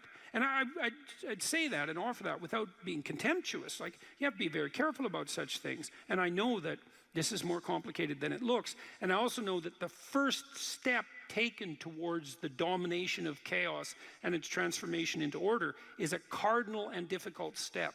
And so you can make it small, and that's fine, it'll still work. So I might say, well, just move the vacuum cleaner inside your room. And then I would also say to someone in that situation, don't do more than that. If the agreement that you've made with me and with yourself is that that's enough, abide by the contract that you've written with yourself and allow yourself to be grateful for the fact that you had the courage to take even a single step forward. And don't push your bloody luck, because maybe you'll have a brief fit and vacuum the whole rug, and then you'll be so annoyed at how you've destabilized your entire life that you'll redouble your attempts to make a mess, and the place will be more like hell than ever for 2 months. It's very probable that that sort of thing will occur if you break the contract you've set with yourself. The upside of this is, because you think, oh my God, that's so dismal, I have to start that low. It's like, yeah, probably, especially if it's a real difficult thing you're trying to sort out. You have to start as low as you are useless, and that's low. So, but the upside is that progress accelerates. It's not linear, and so if you take once you take the first step, the probability that you'll take a slightly larger second step increases, and that increases non-linearly. And so once you get the ball rolling, so to speak, once you start pushing the rock uphill, you can do it faster and faster. And so even if you have to start in a very humiliating manner, that doesn't mean that's where you'll end. One of the things that Tammy and I learned to do, and this was a consequence of me being trained as a behavior therapist, is, you know, we'll just take an example that maybe I was trying to learn how to compliment her when she dressed nicely. And maybe the fact that I wasn't good at that was manifest in the fact that she'd put some effort into her dress, and then I wouldn't respond in the appropriate manner, and that would dishearten her. And I don't particularly remember that exactly happening, but it'll be a perfectly reasonable example. And so then she would be displeased. And then the question would be, well, is she displeased because I'm too stupid to offer a proper compliment, or is she displeased because she's so needy and lacking confidence that she needs a compliment that would go beyond the ordinary? And the answer is, what the hell do we know? Could be one or the other or both. And so what's a possible solution to that? And one possible solution would be, okay, if you do put some effort into your appearance, or I do, we could reverse the situation, but if you put some effort into your appearance and you would like to hear from me exactly the words that would give you, that would reward you for doing that and provide you with the confidence to attempt it again in the future, what would those words be? You look good without a beard, dear. Thank you. You're welcome. Yeah. Very funny. Very funny. And so, and then you can say, well, if you tell me those words, I will repeat them back to you. And then the person who needs the words might object, well, that's false, it's superficial, it's artificial, it's not spontaneous. And if you really loved me, I wouldn't have to tell you what to say. It's like, well, all of that's wrong. It's like, just because I love you doesn't mean I'm not stupid. And so, in fact, I love you might even be evidence that I am, in fact, stupid. So like, help me out here. I don't know what you want, and maybe you could just tell me, and then I'll tell you what you want, and I'll do it stupidly and badly. But I'll be slightly better at it the next time, and maybe if you let me practice 50 times, stupidly and badly, I'll get reasonably good at it, and then that's something that we'll be both good at for the rest of our lives. And that's something worth knowing. You know, if you imagine you're upset with your partner because they haven't delivered something to you, whatever it is that you want, and then there's two questions that arises, right? Are you just like immature and greedy and self-centered, or are they useless and incapable of delivering? And neither of you know, and you have to sort that out. And then you also, as the injured party, let's say, might regard it as a moral necessity on your part to indicate to your partner exactly what you want, is to tell them. Like, it looks to me like if you did this or said this, then that would satisfy me. And then you might say, well, is that reasonable? Do you feel that it would be reasonable for you to offer that? Would you be willing to offer that? Am I pushing you too far? Those are all things that have to be sorted out. And then you can practice that, and you can practice that with the resolution of every dispute that emerges. If you're willing to take to yourself the responsibility of communicating to your partner your conditions for satisfaction, it means you have to admit them to yourself too, which is also very difficult. And then you can help your partner take stupid incremental steps forward, in the direction that you'd like to see expand, and then you can get better at that. And it's unbelievably useful. You can get better at how you have dinner together, or breakfast or lunch. Those things repeat every day, so they're very important. You can get better at how you greet each other when you come home. You can get better at the routine that you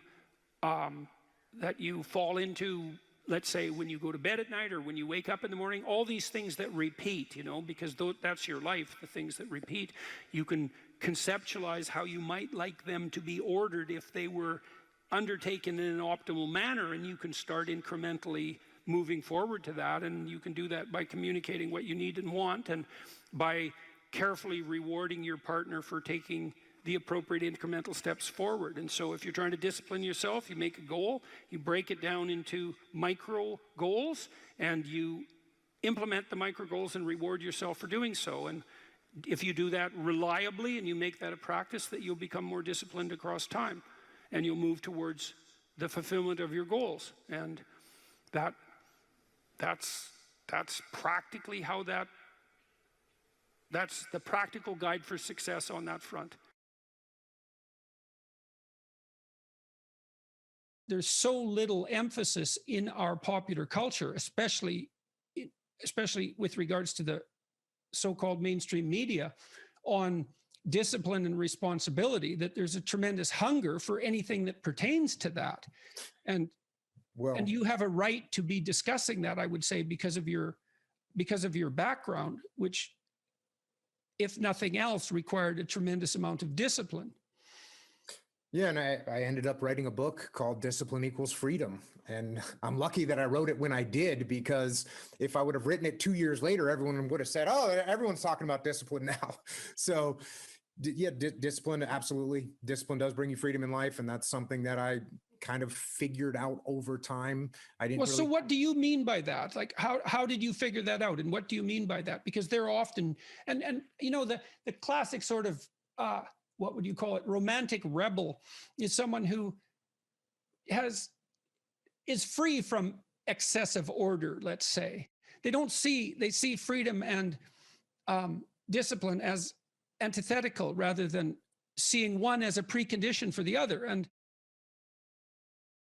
so how did you learn that discipline was a precondition for freedom? If I've got the equation, how did that manifest itself in your own life?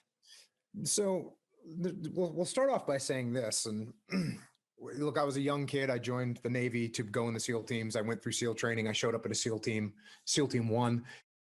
And when I got there, and as I look back, this is a very powerful thing, even though it's very simple.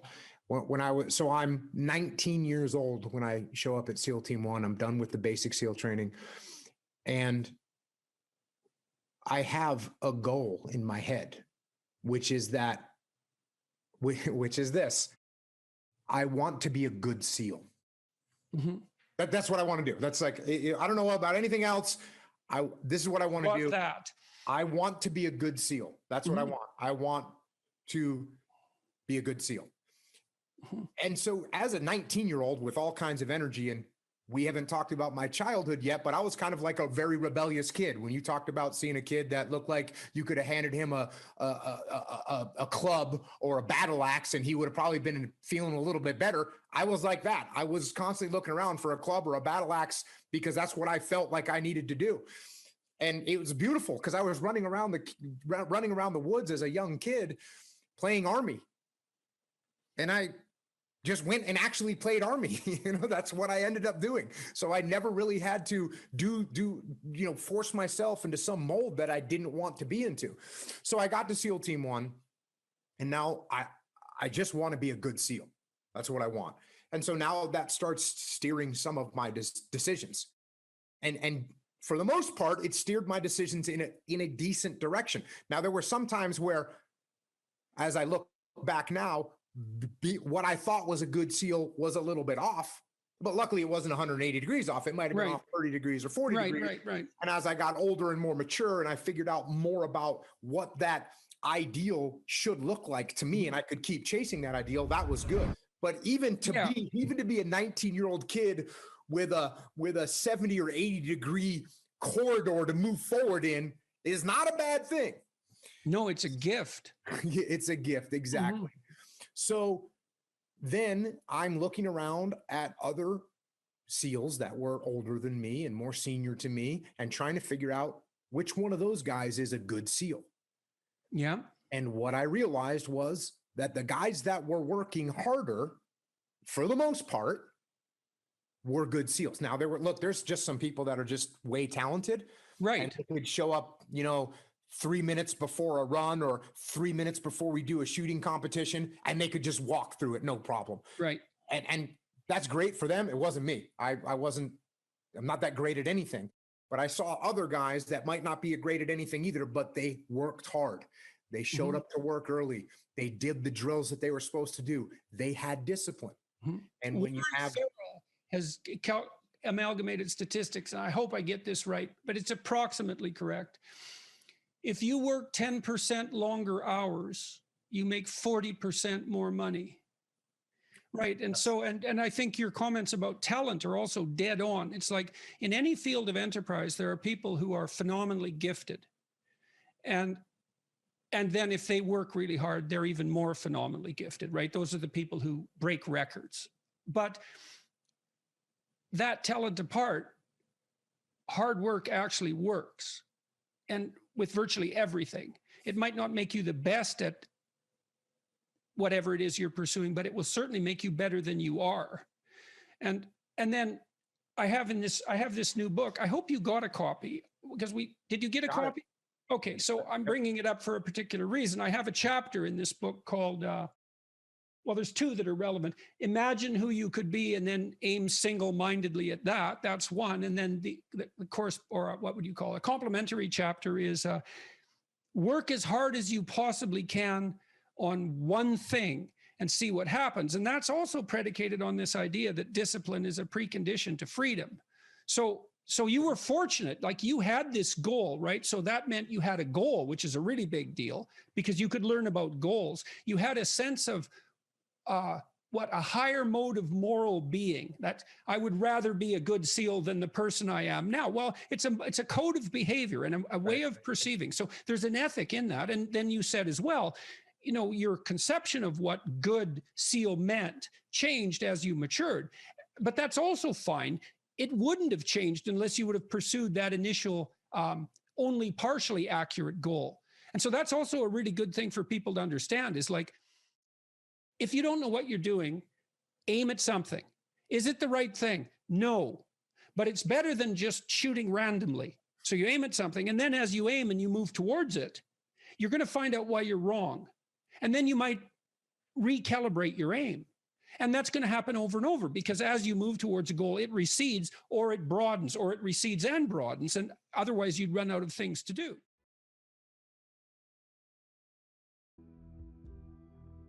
I had lots of clients and students who were chaotic in their orientation to life. They didn't know what to do. And they didn't know what to do about not knowing what to do. It's like, I don't know what to do with my life and I don't know what to do about my ignorance. And my reaction to that, in some sense, wasn't exactly the reaction of a clinician, because not a typical clinician, because typical clinicians are liberal Protestant in their fundamental orientation, and they tend to think of psychological development as something like self-actualization, right? It's really a self-development process. But that wasn't my observation, partly influenced by the developmental psychologist Jean Piaget. I had a more communitarian view of human development than that, and my observation was that most people find the cardinal meanings in their life not as a consequence of the development of their self, whatever that is, but in service to other people, in the adoption of responsibility. You know, because you're told, be responsible, and it's a finger-wagging thing again, you know, that if you were a good person, you be responsible, you do your duty. But no one ever says, well, because that's where you find the abiding meaning in your life, and you need that meaning to sustain you through suffering. And that's definitely the case. You know, I was very ill for a number of years, and a lot of what got me through that wasn't my own special nature, let's say, but the support of my family and the support of my friends and the support of the broader community made a huge difference, not only psychologically, because I knew people were supporting me, but also practically. You build yourself a community. You sacrifice yourself in the service of other people, not so much because you should, although you should, but because that is where meaning is to be found, and you need a deep meaning to sustain you through tragedy. That's the arc. And you find that deep meaning, and you know, there's a notion that it's better to give to receive than to receive, and it sounds like a Hallmark greeting card in some sense. And people are cynical about that too. Well, yeah, you say that because you should be good and think that. But if you watch yourself, you'll see that it's true, because one of the things that's been really pronounced element in my life is that, you know, people thank me from time to time for things that I've done or said. And there isn't a better experience than that, you know, that you've put something out that's actually a manifestation of what you truly believe, and the consequence of that is part of the redemptive process for someone else. There is nothing that's better than that. Zero, nothing. In fact, I don't think there's anything that's even in the same conceptual universe of that in terms of its intrinsically rewarding properties. There's nothing better than to have people, perhaps particularly people you've never met, tell you that what you have been doing has had a salutary effect on their lives. And so that's a hell of a fine thing to aim for. And why not aim for it, you know? Because you could do it. If you put, I wouldn't even say necessarily that you put other people first, because I think that's a mistake, but I do think it's the case that you treat other people in the manner that you would wish to be treated if you were treating yourself properly. And that's also a sophisticated thing, right? To learn to treat yourself properly. Because that doesn't mean you get to fulfill every momentary whim, because that's what you do when you're 2, and 2-year-olds can't live without their parents. You know, you have to be wise enough to govern your current behavior in light of the future. And that's really what it means to be an adult. It's what it means to forestall gratification and to attain the responsibility of an adult. And the reason that you should do that, because you should, is because it's actually better, you know, in all ways. It's a panacea for suffering to adopt that responsibility. So I would tell my clients and students as well, it's like, well, let's just take a look at where other people find meaning. You know, and we'll see how your life matches with that. Do you have an intimate relationship? Yes or no? The right answer is yes. Now, maybe not for you, and maybe you don't right now, and maybe you have your reasons not to because you're a singular person in that regard, but probably not. Because that's like a third of life. And so if you don't have that, that might be one of the reasons you're not doing so well. And the fact that you don't have it might be an indication that you're not oriented in the proper direction. Oh, I can give you an example of that. I had many people question me when I was just on tour.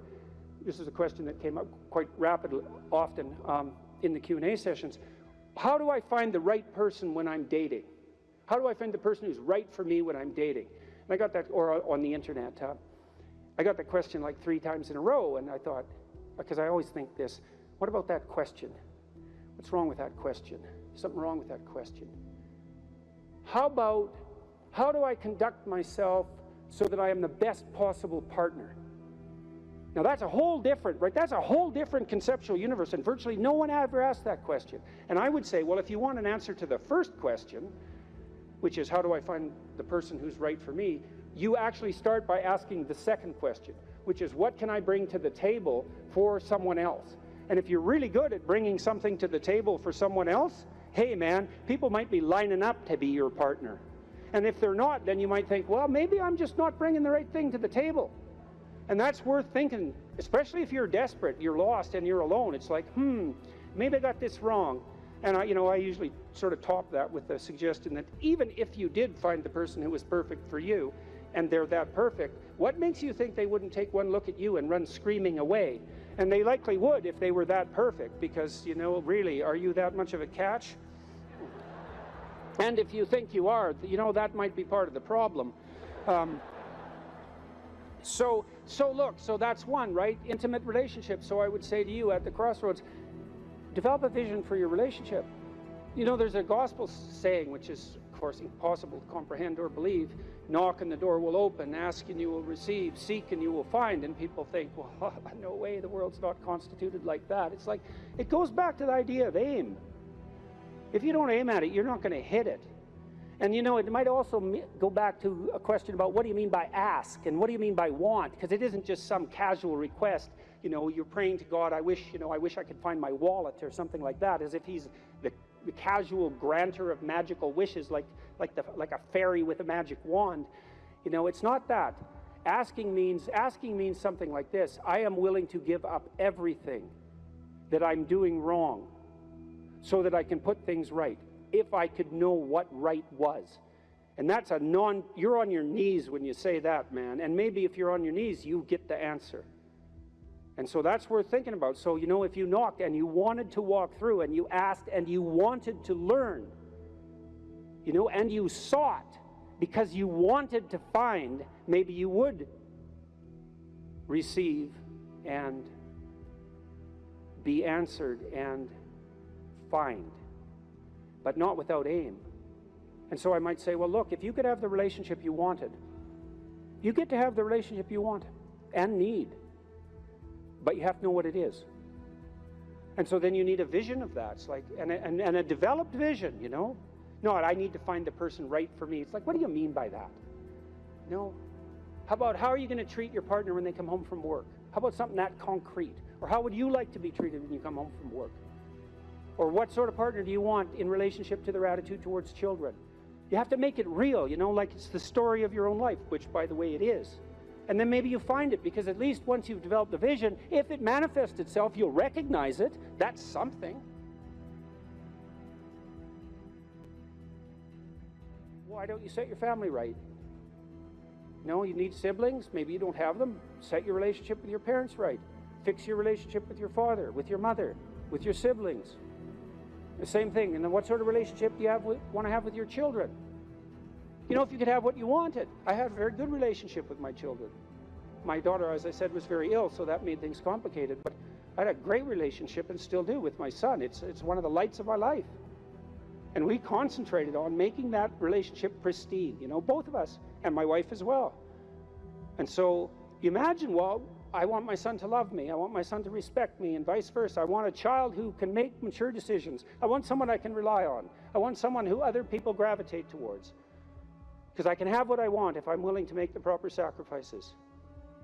And so that's a good thing. Could you set your family straight? Well, You need a job or a career. So what can you offer, and what can you bring the world in that regard? And then I would say, well, if you're thinking about career success in this Tower of Babel manner, then that's a temptation. But you might think, well, how much good could I do if I had the opportunity in the shortest possible period of time, if I went all in? And then there's an aim, man, there's an aim. And then you might think, well, what would that look like? You know, if I was a light to my community, if I was a light to the people I work with, who would I be if I was like that? And then you can conceptualize that, and you can see when you deviate from it, and why couldn't you correct for the deviations and move towards that? And then you might say, well, are you going to make productive use of your time outside of work? Productive and generous use of your time? Productive, generous, and meaningful use of your time. How about that? You're going to control your susceptibility to temptation, regulate your alcohol and drug use, because alcoholism takes out lots of people. Regulate your sexual temptation. You can control yourself for some reason that's worth controlling yourself for.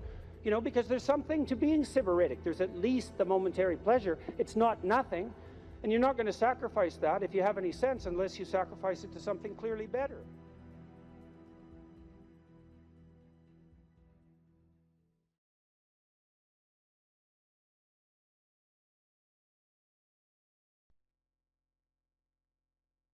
What we mean by soul is something like animating spirit.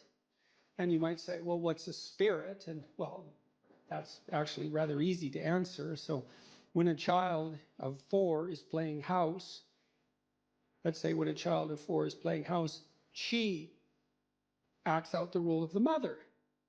But acting out, that's a strange thing, right? Because she doesn't literally duplicate in her actions or her perceptions in the game what she observed her mother literally doing. So, for example, she didn't go into her mother's bedroom when her mother awoke and watched her turn her head in a particular way to awaken and count the number of blinks so that she could mimic that in her play. And, you know, you think that's absurd, but it's not absurd if it's just mimicry. It's not. It's unbelievably sophisticated.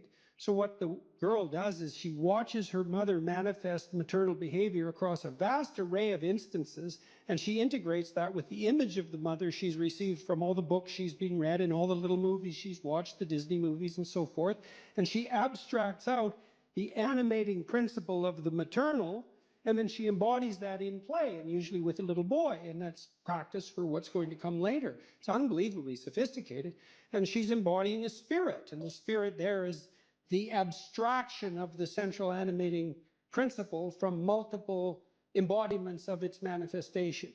And if you think children can't do that, well, then you don't know anything about children, because they do that all the time in their pretend play, which is a necessary precursor to healthy psychological development. And so part of what we refer to as the soul is the presence of that spirit, or maybe even the capacity of embodying such spirits. And it's very difficult to know how deep that goes. You know, I had a vision at one point of all the men in my life who've been particularly influential in a benevolent way. You know, and you think, well, just the mere notion of the idea that there could be a benevolent way that would unite the acts of benevolence across a series of men, that's all comprehensible to you. You take that as a matter of course when you say that there are such things as good men, and you can identify them, right? Something stable about whatever is good across multiple manifestations of incarnation, let's say. And I saw that transform into the Father person of the Trinity as the embodiment of that benevolent spirit. Now, I don't have any idea what that means metaphysically, because who does? But that spirit manifesting itself within is certainly part of what we refer to when we talk about the soul. And you can see that shine through people. I mean, it's part of what gives someone charisma. It's part of what elicits the instinct to imitate in you.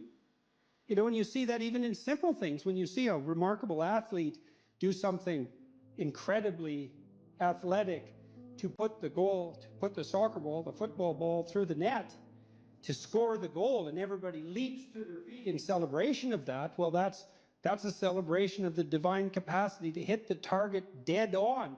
And it grips you at such a low level, way down inside your soul, that you're compelled to your feet to cheer, and you don't even know what you're doing. but you enjoy it, that's for sure. And that enjoyment is also a sign of the depth and utility of that response. You see this in all the things that people do that are, so-called popular entertainment. It's unbelievably sophisticated. The soul is participating in that in the fullest extent. And, you can say, well, there's no necessary use for the religious terminology. It's like, well, until you come up with a better word, there's plenty of use for it, because it's a very complex and deep phenomena. And to, just cast it into the realm of superstition in some casual manner it's just not helpful. Not in any possible, it's not helpful scientifically, it's not helpful ethically, it's not helpful existentially. Try treating someone for a while as if they don't have a soul. Just really, I mean it, just, treat them like a deterministic machine, if that's your belief. Really act it out. You'll be like the most hated person in town in about 15 minutes. Well, I mean, what do you make of practical evidence like that? I mean, you interact with people as if they're free souls capable of choosing between good and evil. That's what you do all the time.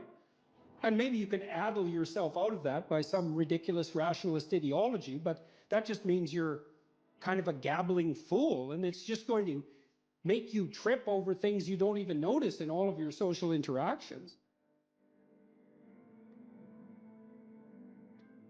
I don't care how you think philosophically or ideologically, you bloody well know that what I just said is true.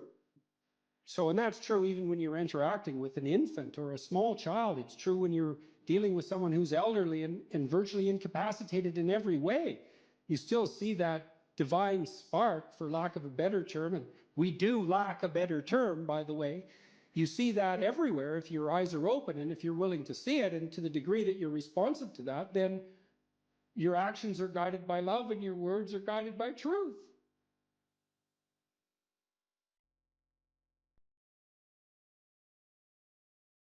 There's this old story in King Arthur where the knights go off to look for the Holy Grail, which is either the cup that Christ drank out of at the Last Supper, or the cup into which the blood that gushed from his side was poured when he was crucified. The stories vary, but it's basically a holy object, like the phoenix in some sense, that's a representation of transformation.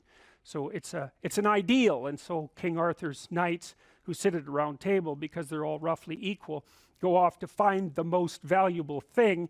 And where do you look for the most valuable thing when you don't know where it is? Well, each of the knights looks at the forest surrounding the castle and enters the forest at the point that looks darkest to him. And that's a good thing to understand, because the gateway to wisdom and the gateway to the development of personality, which is exactly the same thing, is precisely through the portal that you do not want to climb through. And the reason for that's actually quite technical. This is a Jungian presupposition too, is that, well, there's a bunch of things about you that are underdeveloped, and a lot of those things are because there's things you've avoided looking at because you don't want to look at them, and there's parts of you you've avoided developing because it's hard for you to develop those parts. And so it's by virtual necessity that what you need is where you don't want to look, because that's where you've kept it.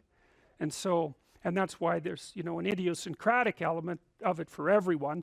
Your particular place of enlightenment and terror is not going to be the same as yours, except that they're both places of enlightenment and terror. So they're equivalent at one level of analysis and different at another. So anyways, back to fiction and what it does. It distills truth, and it produces characters that are composites. And the more they become composites, the more they approximate a mythological character. And so they become more and more universally true and more approximating religious deities. But the problem with that is they become more and more distant from individual experience. And so with literature, there's this very tight line where you need to make the character more than merely human, but not so much of a god that, one of the things that happened to Superman in the 1980s, Superman started out, he's got a heavenly set of parents, by the way, and an earthly set of parents, and he's an orphan like Harry Potter. Very common theme is that when Superman first emerged, he could only jump over buildings, you know, and maybe he could stop a locomotive. But by the time the 1980s rolled around, like, he could juggle planets and, you know, swallow hydrogen bombs, and, you know, he could do anything. Well, people stopped buying the Superman comics because how interesting is that? It's like something horrible happens and Superman deals with it. And something else horrible happens and Superman deals with it. And it's like, that's dull. He turned into such an archetype. He was basically the omniscient, omnipresent, omnipotent God, and that's no fun. It's like God wins, and then God wins again, and then again God wins, and, you know, so then they had to weaken him in different ways with kryptonite, you know. So green kryptonite kind of made him sick, and red kryptonite, I think, kind of mutated him, if I remember correctly. And anyways, they had to introduce flaws into his character so that there could be some damn plot. And that's something to think about, you know. There's a deep existential lesson in that your being is limited and flawed and fragile. You're like the genie, which is genius in the little tiny lamp, you know, this immense potential, but constrained in this tiny little living space, as Robin Williams said when he played the genie in Aladdin. But the fact that you have limitations means that the plot of your life is the overcoming of those limitations, and that if you didn't have limitations, well, there wouldn't be a plot, and maybe there would be no life. And so that's part of the reason why perhaps you have to accept the fact that you're flawed and insufficient, and live with it and consider it a precondition for being. It's at least a reasonable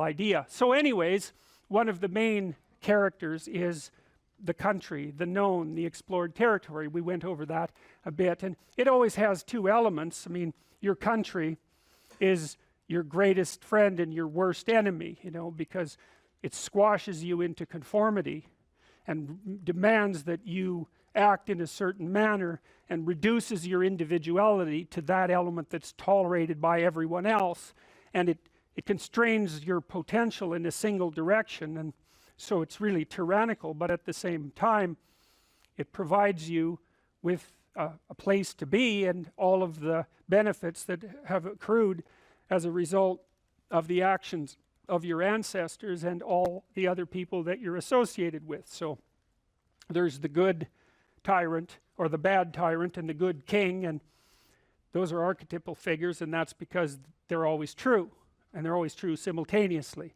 you know, which is partly why I object to the notion of the patriarchy, because it's a it's the what do you call that? It's the apprehension of a mythological trope, which is that of the evil tyrant, without any appreciation for the fact that the archetype actually has two parts, and the other part is the wise king. And you know, you can tell an evil tyrant story about culture, no problem, but it's one-sided, and that's very dangerous, because you don't want to forget all the good things that you have while you're criticizing all the ways that things are in error.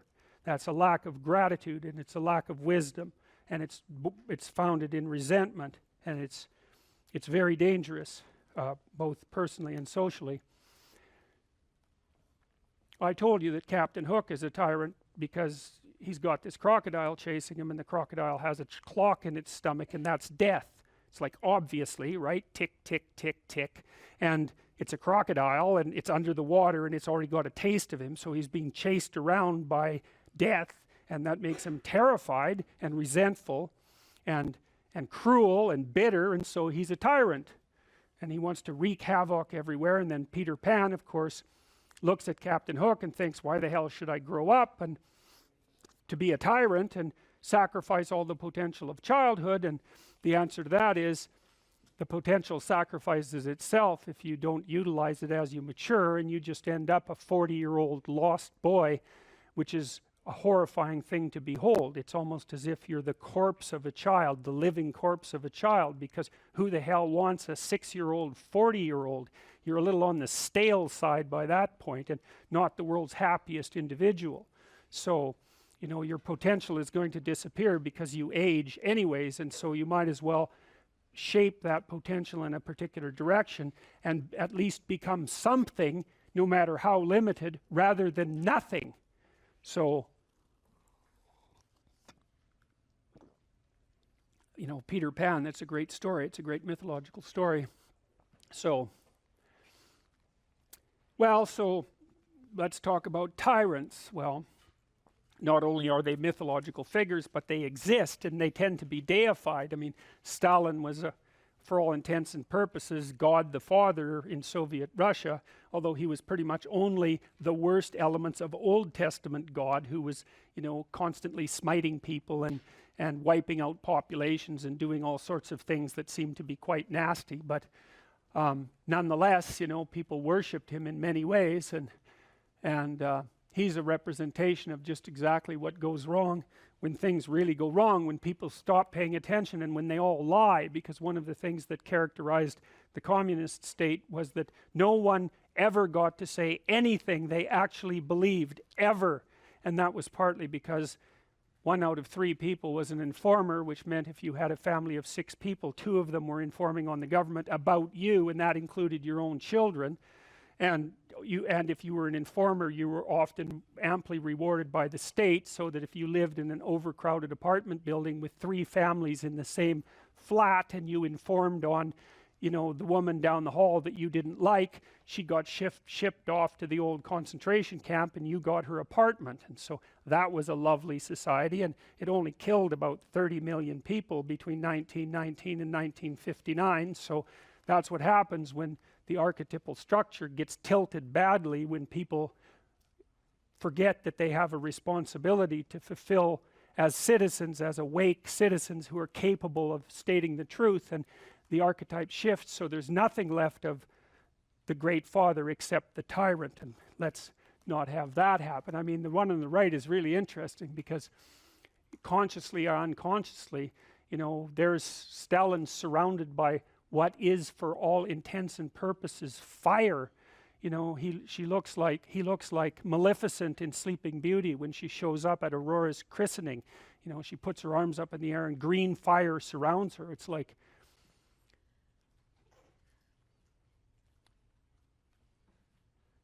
he's surrounded by fire, and there's Lenin above him, who's like king of the fiery realm, and that's for sure.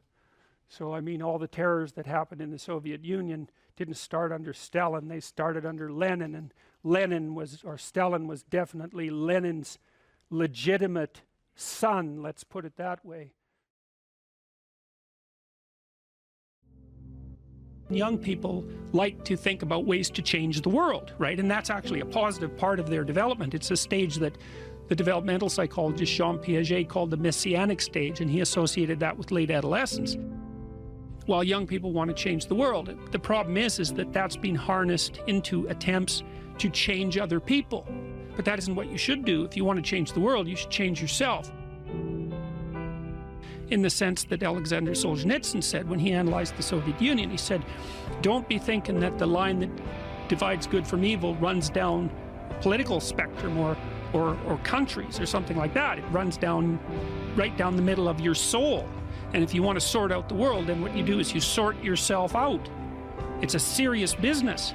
They say it's more difficult to rule yourself than to rule a city, because you're complicated and there are horrible monsters inside of you that need to be tamed and to be brought into alignment and submission, so that you can be a powerful and useful person. And instead of rushing out there to change the world by changing other bad people, that they should look inward and sort themselves out properly. And if you have a memory that's more than 18 months old, approximately, and when you pull that memory up to mind, if you still have an emotional reaction, that means you haven't fully articulated the memory. You haven't analyzed it causally. You haven't freed yourself from its grasp, and you're carrying it like a weight. And your brain responds to that. Like the more weight you're carrying like that, more baggage, let's say, the more of the stress hormone cortisol your brain produces. And cortisol makes you old. Divide your life up into 6 epochs. And then divide each of those, that might be, say, birth to kindergarten, and then maybe elementary school, and then maybe junior high school, however you want to do it. And then to write about the emotionally significant events in each of those epochs, and then to describe their effects on you, and then to analyze how you did in those situations, what you might have done differently, what you might do differently in the future, to straighten out your past.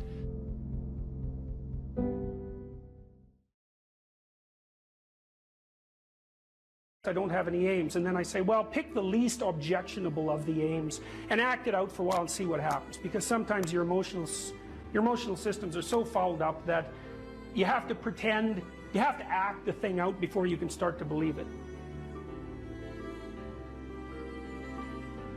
Life can be meaningful enough to justify its suffering. I thought, God, that's such a good idea. Because it's not optimistic exactly. You know, some people will tell you, well, you can be happy. It's like, those people are idiots. I'm telling you, they're idiots. There's going to be things that come along that flatten you so hard you won't believe it. And you're not happy then. And so if life is to be happy, well, in those situations, what are you doing? Why even live? But life isn't to be happy. If you're happy, you're bloody fortunate, and you should enjoy it. You should, because it's the grace of God, so to speak. People know when they're doing something meaningful. They can tell. So why the hell don't they do meaningful things all the time? It seems obvious. You could do it. I mean, it's hard, you know, because other people want you to do other things, and it's a struggle, but everything's a struggle. Oh, I get it. I see why. It took me about 10 years to figure this out. People have a choice. Choice number one, nothing you do means anything. Well, that's kind of a drag, right? It's meaninglessness of life and all that, existential angst. You know, that's kind of a pain. But the upside of nothing that you do is meaningful is you don't have to do anything. You've got no responsibility. Now, you have to suffer because things are meaningless, but that's a small price to pay. The alternative is everything you do matters. Really. If you make a mistake, it's a real mistake. If you betray someone, you tilt the world a little more sharply towards evil rather than good. It matters what you do. Well, if you buy that, then you can have a meaningful life. But there's no mucking around. It means responsibility. It means that the decisions you make are important. It means that when you do something wrong, it's wrong. Well, do you want that?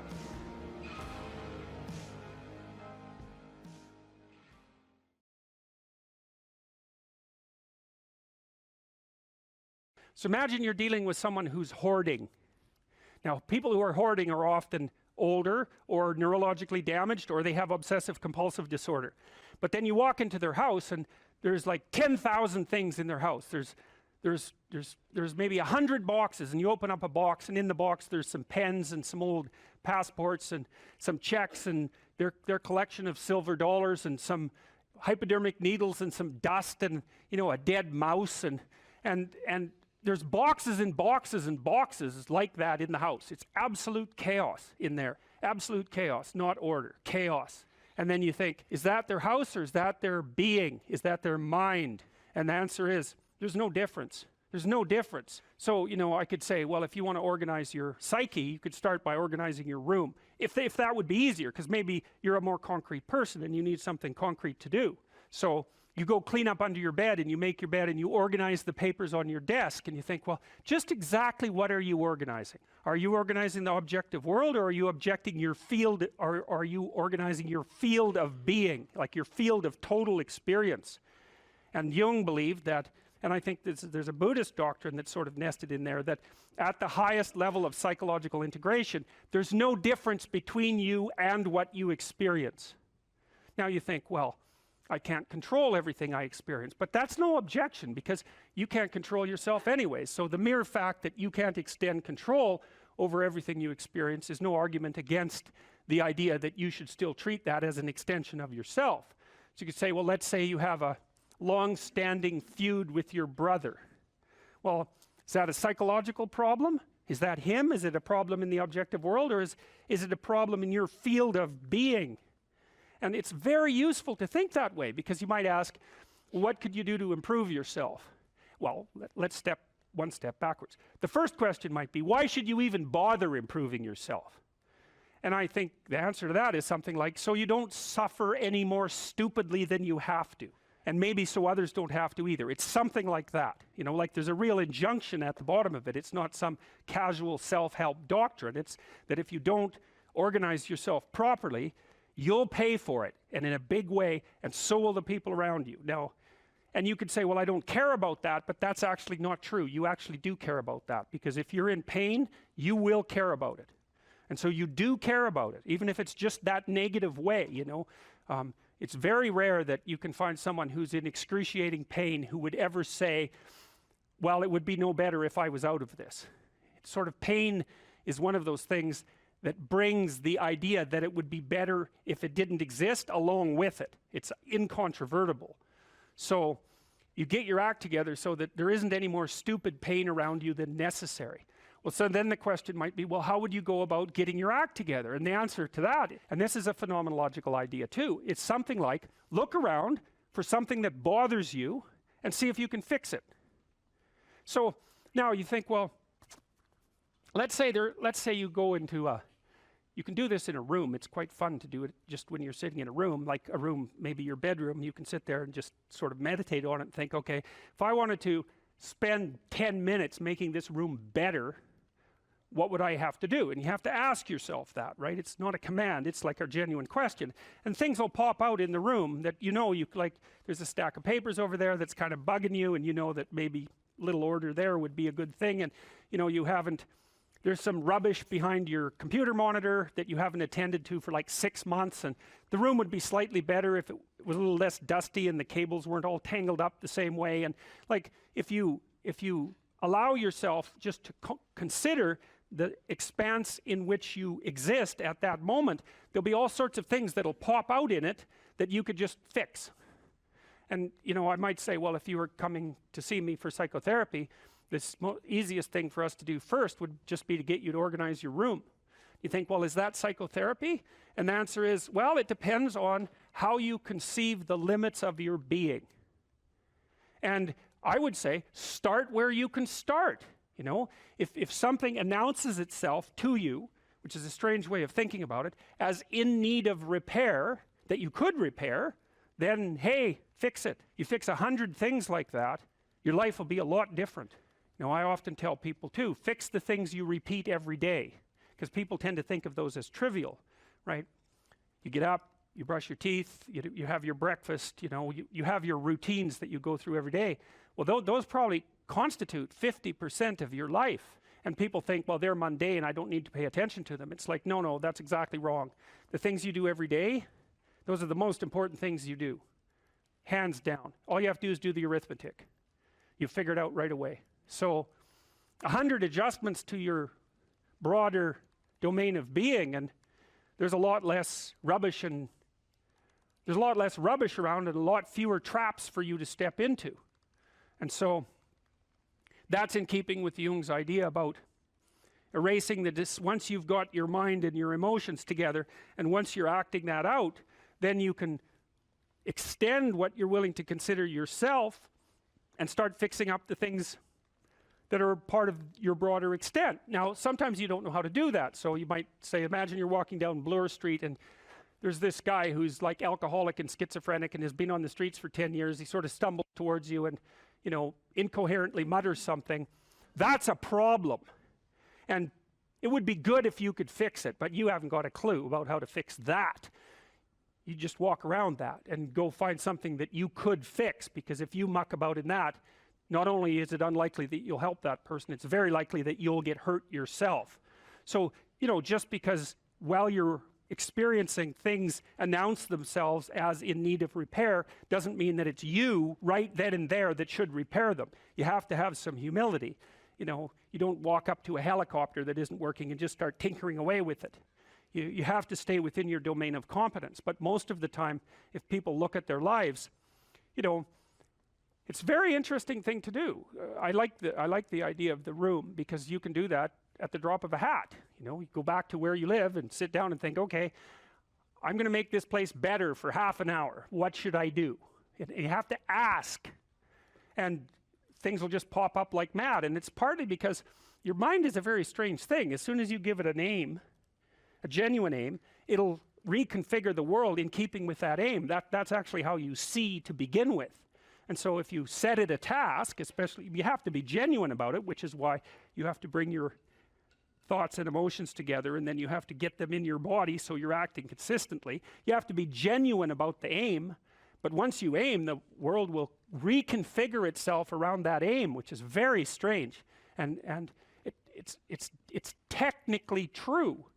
The best example of that, you have all seen this video where you watch the basketballs being tossed back and forth between members of the white team versus the black team, and while you're doing that, a gorilla walks up into the middle of the video and you don't see it. It's like, you know, if you thought about that experiment for about 5 years, that would be about the right amount of time to spend thinking about it.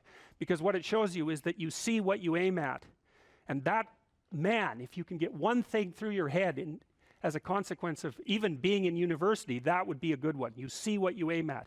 And so because one inference you might draw from that is, be careful what you aim at. Right? What you aim at determines the way the world manifests itself to you. And so if the world is manifesting itself in a very negative way, one thing to ask is, are you aiming at the right thing? Now, you know, I'm not trying to reduce everybody's problems to an improper aim. People get cut off at the knees for all sorts of reasons. You know, they get sick, they have accidents. There's a random element to being, that's for sure. And so you don't want to take anything, even that particular phrase, too far. You want to bind it with the fact that random things do happen to people, but it's still a great thing to ask. Okay, so Rogers was a phenomenologist, and he was interested in, he didn't start his philosophy from the perspective of subject versus object, or from the idea of psyche, like sort of inside you, your mind with its layers. That's not how he looked at it. And so let's go through, well, I'll introduce you to Rogers. I think and then we'll talk about it more next time. I'm going to start, though, with something that I learned from him that I think was of crucial importance. And so we'll set the stage for the further discussion with this. And I'm going to read it to you. Assuming a minimal mutual willingness to be in contact and to receive communications, we may say that the greater the communicated congruence of experience, awareness, and behavior on the part of one individual, the more the ensuing relationship will involve a tendency towards reciprocal communication with the same qualities, mutually accurate understanding of the communications, improved psychological adjustment and functioning in both parties, and mutual satisfaction in the relationship. It's quite a mouthful. What does it mean? Assuming a minimal mutual willingness to be in contact and to receive communications. Okay, we're having a conversation. I'm deciding I'm going to listen to you. Right? That's different than how people generally communicate, because usually when they communicate, they're doing something like, okay, we're going to have a conversation and I'm going to tell you why I'm right and I'll win if you agree. Or maybe you're having a conversation where, I don't know what you're trying to do. Maybe you're trying to impress the person you're talking to. So you're not listening to them at all. You're just thinking about what you're going to say next. Okay, so that's not this. This is, you might have something to tell me. And so I'm going to listen on the off chance that you'll tell me something that would really be useful for me to know. And so you could think about it as an extension of the Piagetian. You know, Piaget talked about the fundamentally important element of knowledge being to describe how knowledge is sought, the process by which knowledge is generated. Well, if you agree with me and I find that out, I know nothing more than I knew before. I just know what I knew before. And maybe I'm happy about that because, you know, it didn't get challenged. But I'm no smarter than I was before. But maybe you're different than me. And so while I'm listening to you, you'll tell me something I don't like. Maybe it's something I find contemptible or difficult, whatever. Maybe you'll tell me something I don't know, and then I won't be quite as stupid. And then maybe I won't run painfully into quite as many things. And that's a really useful thing to know, especially if you live with someone and you're trying to make long-term peace with them, is they're not the same as you. And their way they look at the world and the facts that they pull out of the world aren't the same as your facts. And even though you're going to be overwhelmed with the proclivity to demonstrate that you're right, it is the case that two brains are better than one. And so maybe 9 of the 10 things they tell you are dispensable, or maybe even 49 out of 50, but one thing, all you need to get out of the damn conversation is one thing you don't know. And one of the things that's very cool about a good psychotherapeutic session is that the whole conversation is like that. All you're doing is trying to express the truth of the situation as clearly as possible. That's it. And so now Rogers' proposition, and I'll tell you why he derived it, was that if you have a conversation like that with someone, it will make both of you better. It'll make both of you psychologically healthier. So there's an implicit presupposition that the exchange of truth is curative. Well, that's a very cool idea. I mean, it's a very deep idea. I think it's the most profound idea. It's the idea upon which Western civilization, although not only Western civilization, is actually predicated. The idea that truth produces health. But for Rogers, that was the entire purpose of the Psychotherapeutic Alliance. You come to see me because you want to be better. You don't even know what that means necessarily, neither do I. We're going to figure that out together. But you come and you say, look, things are not acceptable to me, and maybe there's something I could do about that. So that's the minimal precondition to engage in therapy. Something's wrong, you're willing to talk about it truthfully, and you want it to be better. Without that, the therapeutic relationship does not get off the ground. And so then you might ask, well, what relationships are therapeutic? And the answer to that would be, if you have a real relationship, it's therapeutic. If it isn't, what you have is not a relationship. God only knows what you have. You're a slave, they're a tyrant, you know, you're both butting heads with one another. It's a primate dominance hierarchy dispute. Oh, I don't know, you're like two cats in a barrel, or two people with their hands around each other's throats. But what you have is not a relationship. So, all right. We may say that the greater the communicated congruence of experience, awareness, and behavior on the part of one individual, that's a reference to the same idea that I was describing with regards to Jung. So let's say you come and talk to me and you want things to go well. Well, I'm going to have to more or less be one thing, because if I'm all over the place, you can't trust any continuity in what I say.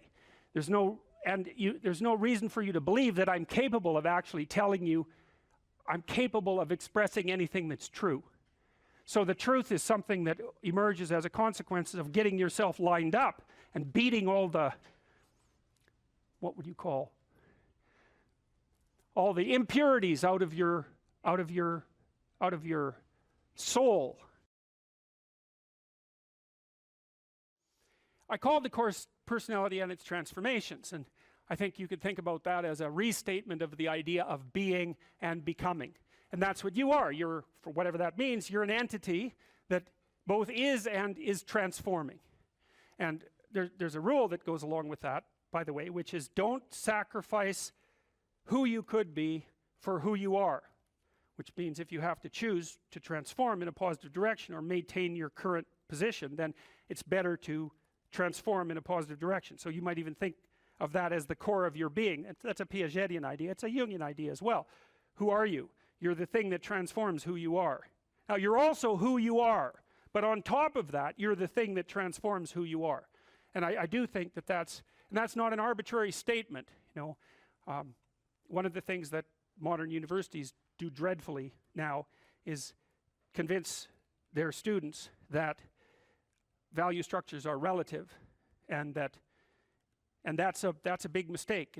There's a lot of things wrong with that idea, and one of the things that's wrong with that idea is that doesn't include what I just mentioned, which is that's a good moral rule, is you are the thing that is and you're the thing that becomes, and you should put the thing that becomes at a higher place than the thing that is. That means you also have to allow yourself to shake off those things about you that you might be pathologically attached to, habits and people, for that matter, ways of thinking, all of those things. You have to allow yourself to shake those off, and that's more like a burning.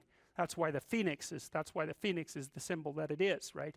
It's old and it deteriorates, it bursts into flame, and then it's reborn. It's like, well, do you want to be reborn? It's like, well, that's not the question. The question is, do you want to burst into flame? And the answer to that generally is no, but that's the wrong answer. The right answer is you let all that nonsense burn away. And you know, and you might say, well, I don't know what I should leave behind. And the answer to that is that's a lie. You know some of the things that you should leave behind. All you have to do is ask yourself. You'll come up with a list instantly of 100 stupid things that you're doing that you know you could stop doing. Some of them maybe you don't know you could stop doing. It's like, well, fine, leave those alone for now. But there's a bunch of things you perfectly know well that you could stop doing that would improve your life. And so do that, see what happens. That's a good idea. All right. So it's personality and its transformations, because partly I wanted to talk to you about what you are as a human being and also as an individual, but also what you could become. And that's actually a crucial question in the domains of clinical psychology in particular, because a lot of what you're doing with people as a clinician is trying to figure out who they could become. That's right. You come, you have a problem, your life isn't what it could be. It's like, fine, let's see what it could be like if we changed it. We'll figure out how to change it. That's got to be a negotiated dialogue, right? Because like, I don't know what the hell you should do with your life. I can help you figure it out, maybe. We can talk about it, but you are the person who has to decide if the things that you're aiming for, you know, get you out of bed in the morning, because that's really that's at least one of the crucial issues. So you got to specify the goal. And then you got to specify the transformation processes and start practicing them. And you have to understand that you're going to be bad at it, but it doesn't matter, because bad's fine. Persistent is what you need to be. If you persist, with tiny improvements, if you persist, you win. So, okay, so in a broader context, you can think about this as a more fundamental ontological question. So the one question is how you should act in the world. The other question is, well, what is the world? And that's a complicated problem. This is a scientific answer to that question, and that is that the world is a collection of objective phenomena. And that's a very powerful perspective. And we have a good method for determining what the world is like as a collection of objective phenomena. And that's made us very technologically powerful, and so more power to us and all that, but leaves a question unanswered. And the question is, well, the world isn't just a place of objective phenomena, because it's not a panoply of inert matter. It has living conscious creatures in it, and they're a different order of being. And the fundamental issue for conscious active creatures is not what is the world from an objective perspective, but how it is that you should conduct yourself in the world. And there's a kind of unbridgeable gap between those two domains of inquiry. And I think the reason for that is that the scientific method removes value from its descriptions. That's actually what it does. And so once you're left with value-free descriptions, it's very difficult to extract out a value proposition from them, because that's the scientific method removes the value propositions. You're supposed to be left with only that which is objective, right? And value propositions are in the domain of the subjective. So I think the idea that you can derive what you should be or do from a collection of facts is flawed, A, because the collecting the facts themselves gets rid of the value structure, but B, there's an infinite number of facts, and so how are you going to pick which ones should guide you? You can't. You can't. You have to do something else. The facts do not tell you what to do with the facts. You need something else to help you figure that out.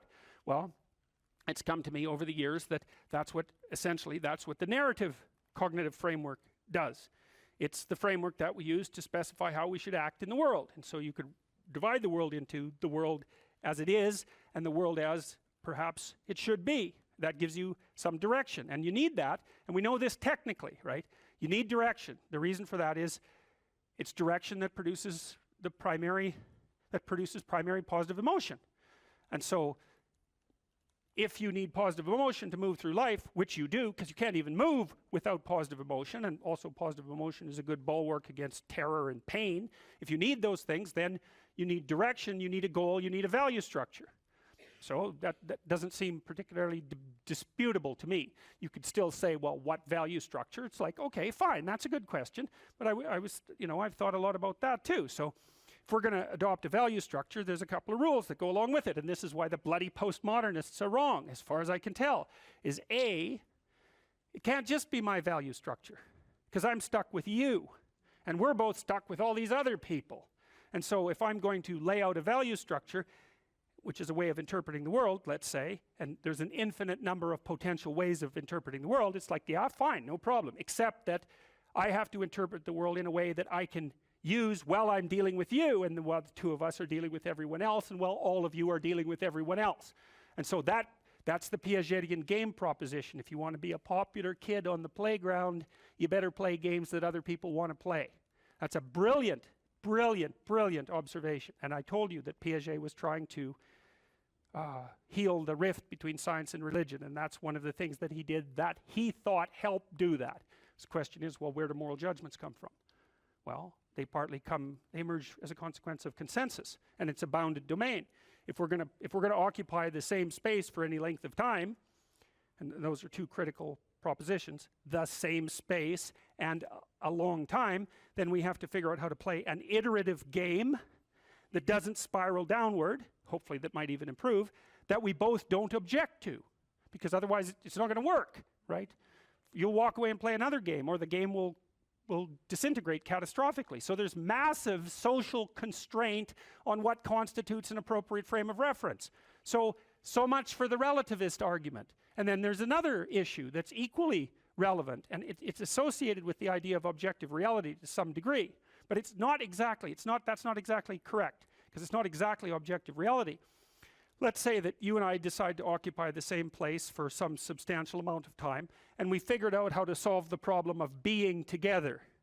But you and I still have to figure out how to solve the problem of being together in a manner that doesn't make the world object too much. And it isn't just other people, although that's a huge part of the world. You want them to not object. You may even want them to support you. That would even be better.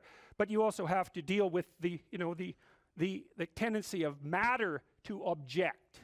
Because so your mode of being in the world, your interpretive framework, as a description of how you should act, is actually the laying out of a strategy that will produce the ends that it predicts, which are the things that you want.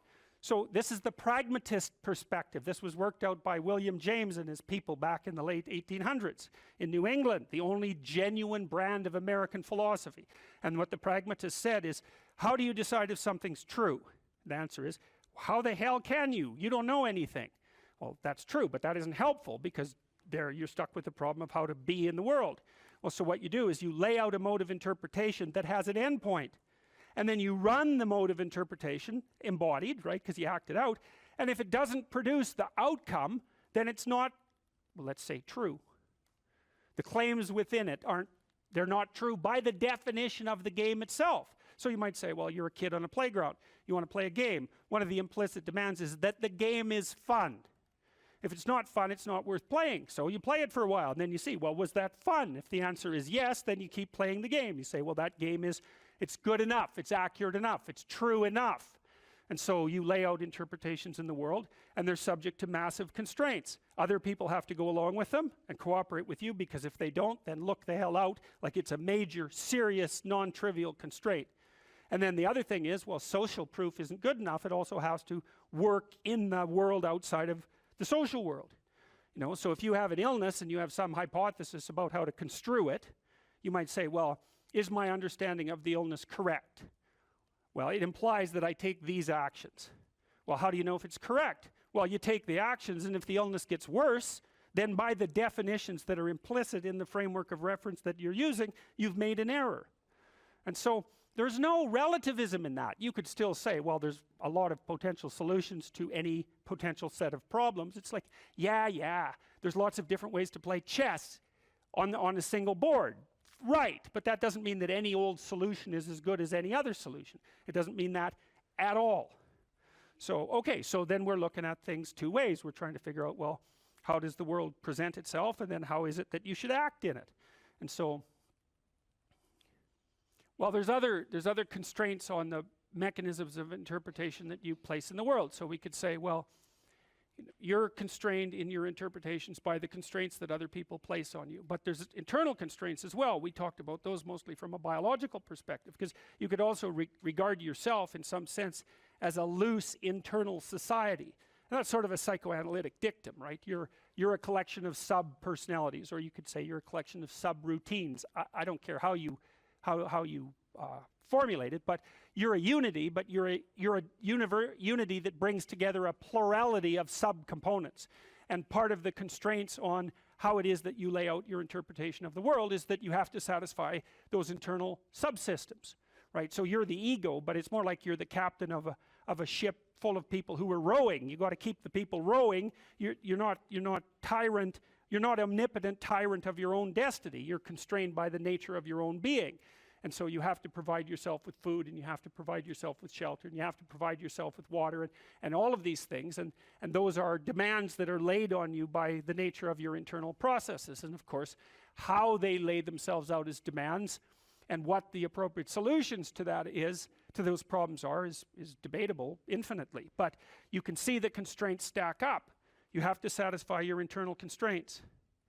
So they have to be brought into a unity. That seems to happen, at least in part, between the ages of 2 and something like between the ages of birth and 4 years old, maybe even 2 years old. You bring yourself together into something that's sort of functioning as a unity. Then you have to turn that unity into a unity that can function in the social world with increasing breadth. And that unity in the social world has to be a unity that can function inside the natural world. It's something like that. So you're stacking up these games into a hierarchy of increasing complexity. And one of the questions that emerges from that is, well, what should be at the top of the hierarchy? If it's a hierarchical structure, it has to be a hierarchical structure because some things have to be worth doing more than others, or you can't act, which is another thing I really don't like about the postmodernist ethos, because it claims that value structures are there to eliminate, to exclude and oppress, and never once notices that, well, yeah, fair enough, but value structures are also there so that you know which way to walk, because you can't figure out which way to walk without saying that that direction is preferable to that direction. So you're stuck with the damn things. And they do exclude. Obviously, category structures exclude. The question is, if you're going to have a value structure, how is it that it should be constituted? Well, we already described some of the constraints. Like if your value structure is perfectly functioning except that you don't get enough to eat, that turns out actually to be a fatal problem, right? And it might be, you can run into all sorts of fatal problems. You're too lonesome. Well, it means let's say that your value structure is too narcissistic. There's lots of reasons to be lonesome, but that might be one of them. Or you're too timid or something like that. Like you're going to be informed by your own internal biological mechanisms when the value structure that you're laying out in the world is insufficient to keep itself propagating across time. And some of that's just you, and some of that's other people, and some of that's the natural world. Constraints galore. And so in the face of all those constraints, it's absolutely unreasonable to say any old solution goes. Just try it. Generate a random solution. Run it as a simulation in the world and see how many slings and arrows come your way. There'll be plenty. And you might say, well, I don't care about slings and arrows. It's like, yeah, no. That's a claim you don't get to make. So, okay, so you're being informed internally as to the nature of your value structure. You have to specify where you are. You have to specify where you're going. You have to integrate all your underlying biological mechanisms into that schema. It's something I think that's actually kind of weak about the Piagetian ideas, because Piaget, I'm a great fan of Piaget, but Piaget tended to think that the child came into the world with nothing but a set of reflexes. I mean, that's his technical claim, and that you bootstrap off those reflexes, and I think it underestimates the degree to which the child comes into the world as an already prepared unit. And I mean, he just thought of those things as so self-evident that you don't need to talk about them, but that's actually not true. You do need to talk about them. We know, for example, that if you provide children with food and shelter, and adequate food and shelter, but you don't interact with them socially, almost all of them die in the first year, right? It's not optional. Touch is not optional for children. Attention is not optional for children. Play is not optional for children. So it isn't just like, well, the child comes into the world with a set of reflexes and can adapt to any old environment. It's like, no, the environment has to be structured in a certain way or the child will die. And it's very interesting when it comes to things like play and touch, because you wouldn't think of those as fundamental necessities, right? But it turns out that they are. If you deprive a child badly enough of play and touch in the first 3 years of their life, even if they survive, what comes out at the end of that is often something that's like barely recognizable as a functional human being and cannot be repaired after that point. And that experiment was done with Romanian orphans back in the 90s. So it was an ugly situation, to say the least. Okay, so now you take these underlying biological systems and maybe they aggregate themselves into something that vaguely looks like your temperament, your 5 temperamental dimensions. So maybe if you're an extrovert, you're dominated by the dopaminergic system, just like you are if you're high in openness. And if you're high in neuroticism, it's mostly that you're dominated by anxiety systems and systems that mediate emotional pain. And if you're agreeable, you're dominated by the function of the underlying maternal/care affiliation systems. But so you could say, well, you've got a multitude of fundamental biological predispositions that manifest themselves as implicit stories, something like that, and they organize themselves into the primary temperaments, and the primary temperaments are biasing factors that determine in part the nature of the interpretive structure that you're going to lay out in the world. It's not entirely determined by your temperament. We know that personality is only predicting, you know, something like, let's say, 10% of the variance in most complex social outcomes. And the other elements are, well, temperamental as you might be, you still have to get along with other people and the world. So you know, you come in with these internal biases, but they still have to be modified extensively by your social and your natural surround. Okay, and then you develop your routines from the bottom up, as Piaget pointed out, and sometimes from the top down, because now and then you can think yourself into a radical transformation. But mostly what you're doing is building the micro units of your interpretive schemas and your behaviors and aggregating them into higher order structures that you can then tag with higher order abstractions. And we talked about that. You can't tell a 3-year-old to clean up his room. And the reason for that is those are empty boxes as far as the kid's concerned. Clean? He might have room, he might have that. Clean he doesn't have. He might have pick up the teddy bear and put it in that space, right? So that's one of these little micro routines. And maybe you say, you put 20 of those micro routines together and now you can say, clean up your room. And basically what you're saying is, implement the 10 micro routines that you've learned.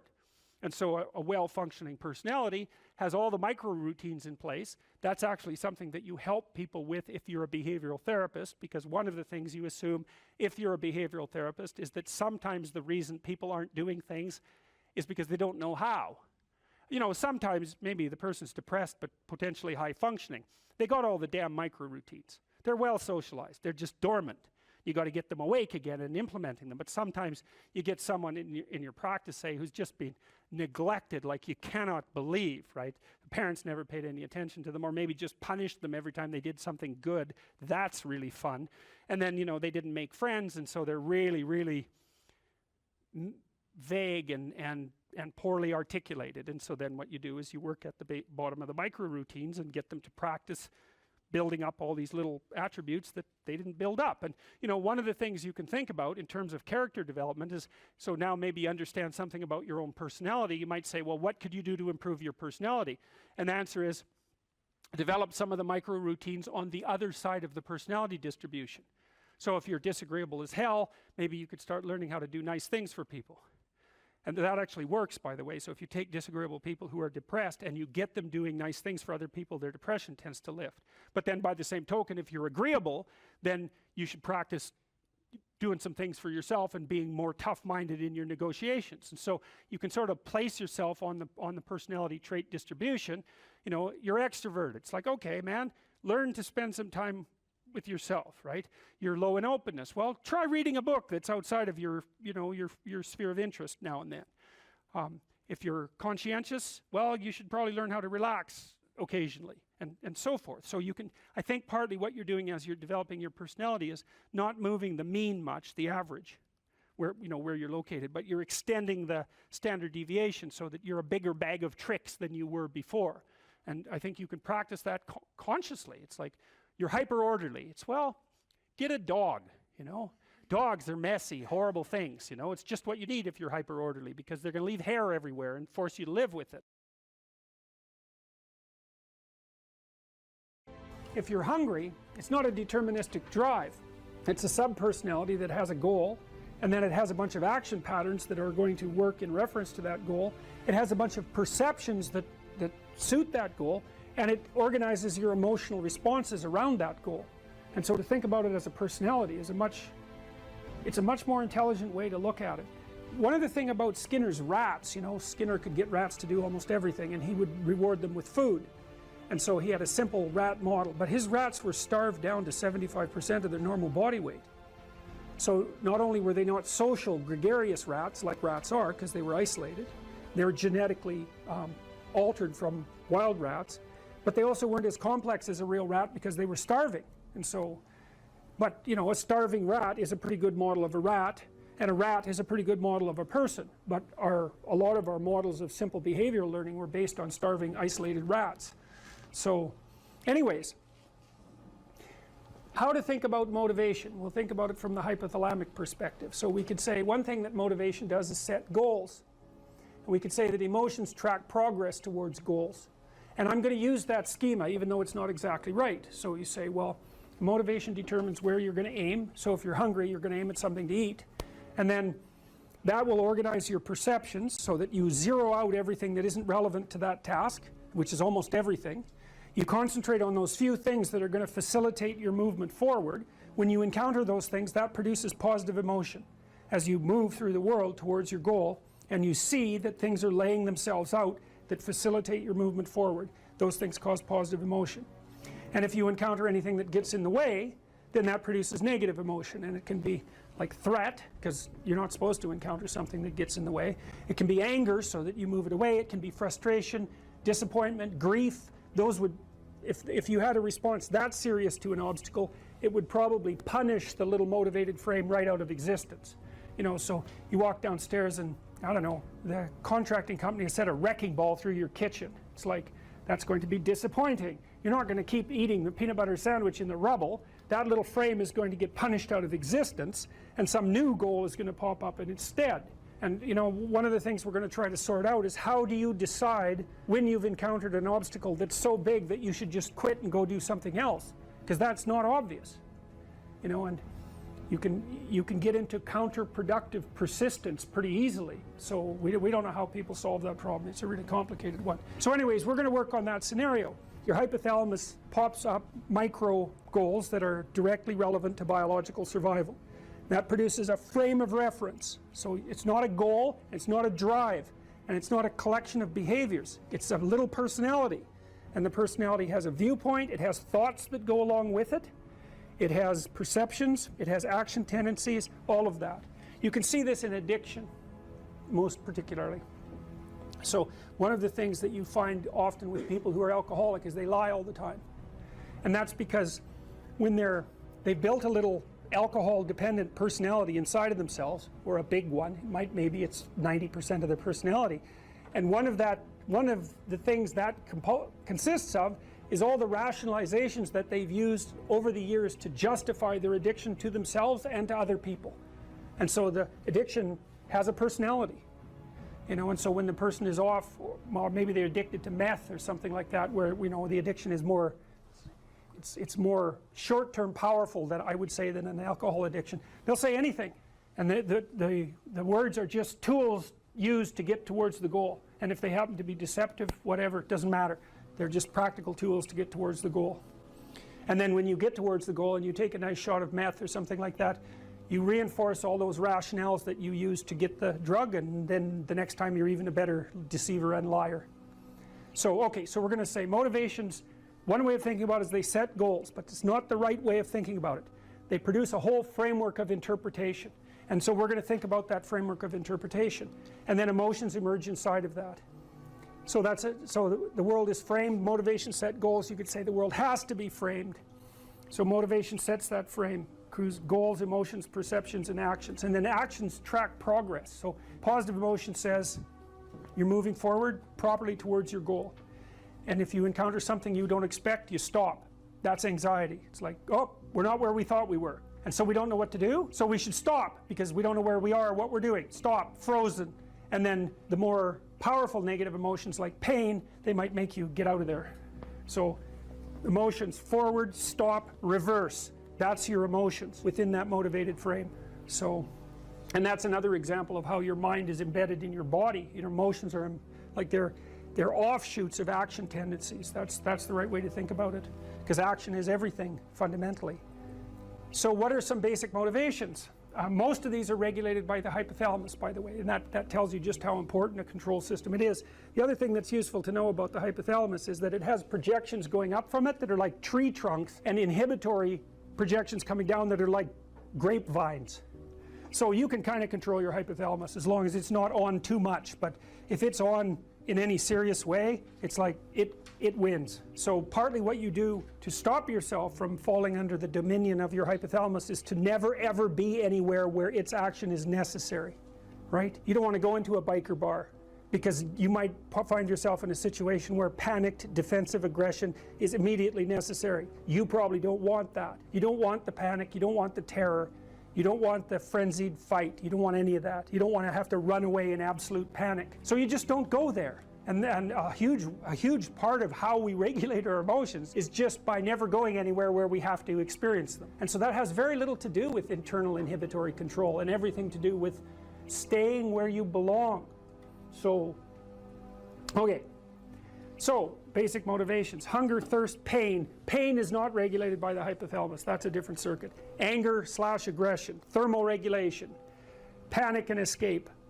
Affiliation and care, sexual desire, exploration, play, and you can kind of break those in. You can kind of break those into the classic Darwinian categories too, and say, well, there's a set of motivations that go along with self-maintenance. That'd be your survival, ingestive and defensive. See, I've sort of coded them there. So the self-maintenance, there's an ingestive set of basic motivations that go with self-maintenance. You say that's hunger, thirst. There's a set of defensive motivations, pain, anger, thermoregulation, panic and escape. And then there's motivations that are associated with reproduction, affiliation, care, and sexual desire. And then I put exploration and play sort of outside of that. I would say because those two things serve both of these approximately equally. Here's some items, so you guys can do a quick big five on yourselves, and I'll tell you the upside and downside of it. So if you're orderly, you follow a schedule. How many of you follow a schedule? Okay, and how many of you don't? Okay, so one thing I would recommend is that you do. And I'll tell you why. Like, intelligence is a very good predictor of academic performance. And there's not a lot you can do about your intelligence. I mean, you can squander it, but it's very difficult to improve it. Conscientiousness, well, it's a trait too, so it's hard to work on, but we know that conscientious people get better grades. And it's reliable, and it's a powerful effect. And so, if your time use is organized, then the probability that you're going to be successful is very high. So, one of the things you might think about is make friends with a calendar, like Google Calendar or something like that. And I can tell you some tricks about that, because really it is important. Like, and I'm not kidding around about this. If you're low in conscientiousness, it's really going to trip you up as you walk through life. There's not very many advantages to it that I've been able to see. And I'm not assuming that just because you don't follow a schedule, you're low in conscientiousness, but it is one of the items that mark it. The only advantage I've seen so far to being unconscientious is that if you become unemployed, it doesn't bother you as much. And I mean, that actually turns out to matter in some situations. So like, you know, if a big company has to shed 50% of its employees, it's the conscientious people are going to suffer themselves to death for it. And the unconscientious people, they're not going to care anyways, because they weren't working anyways. So it doesn't matter if they have a job or not. So here's one way of thinking about making use of a schedule. Often people are afraid of schedules because they think of them as a trap. You know, you make a schedule and it's like this little prison that you have to live inside, and you know, and all you're doing in your schedule is putting down things you have to do or should do, and so, you know, there's not a lot of fun in that. And so not only is it a trap or a prison, but it's kind of an unpleasant one. But a way to work with the schedule in a lot more sophisticated way is to think, well, I'm going to plan the next week, say, because you plan it day by day, but we'll take the week as the unit level of analysis and think, well, I'd like to plan a week I'd like to have. And then your schedule all of a sudden becomes a tool for increasing the quality of your life. And that's a whole different issue, you know, because you might think, what's the emotion that you suffer, assuming you suffer one of these emotions? If you have an essay that's due and you're not doing it, like, would you regard that as a pleasant emotion or unpleasant emotion? Okay, so do you think you can characterize the unpleasantness? Like, what kind of emotion is it? It's guilt, okay. Anything else? Frustration? Yeah, so you're sort of frustrated with yourself. Yeah, you need a slap, right? You think, I need a slap. And so, okay, so guilt, anything else? Anxiety? Restlessness? So that's kind of an agitation. Yeah, it's because your body knows you should be doing something, but it, you know, you're not pointing it in the right direction, so it's shame? Is that reasonable? So, okay, so the reason I was asking you about that is because, you know, most of the negative emotions are associated with neuroticism, but some of them seem to be associated with conscientiousness.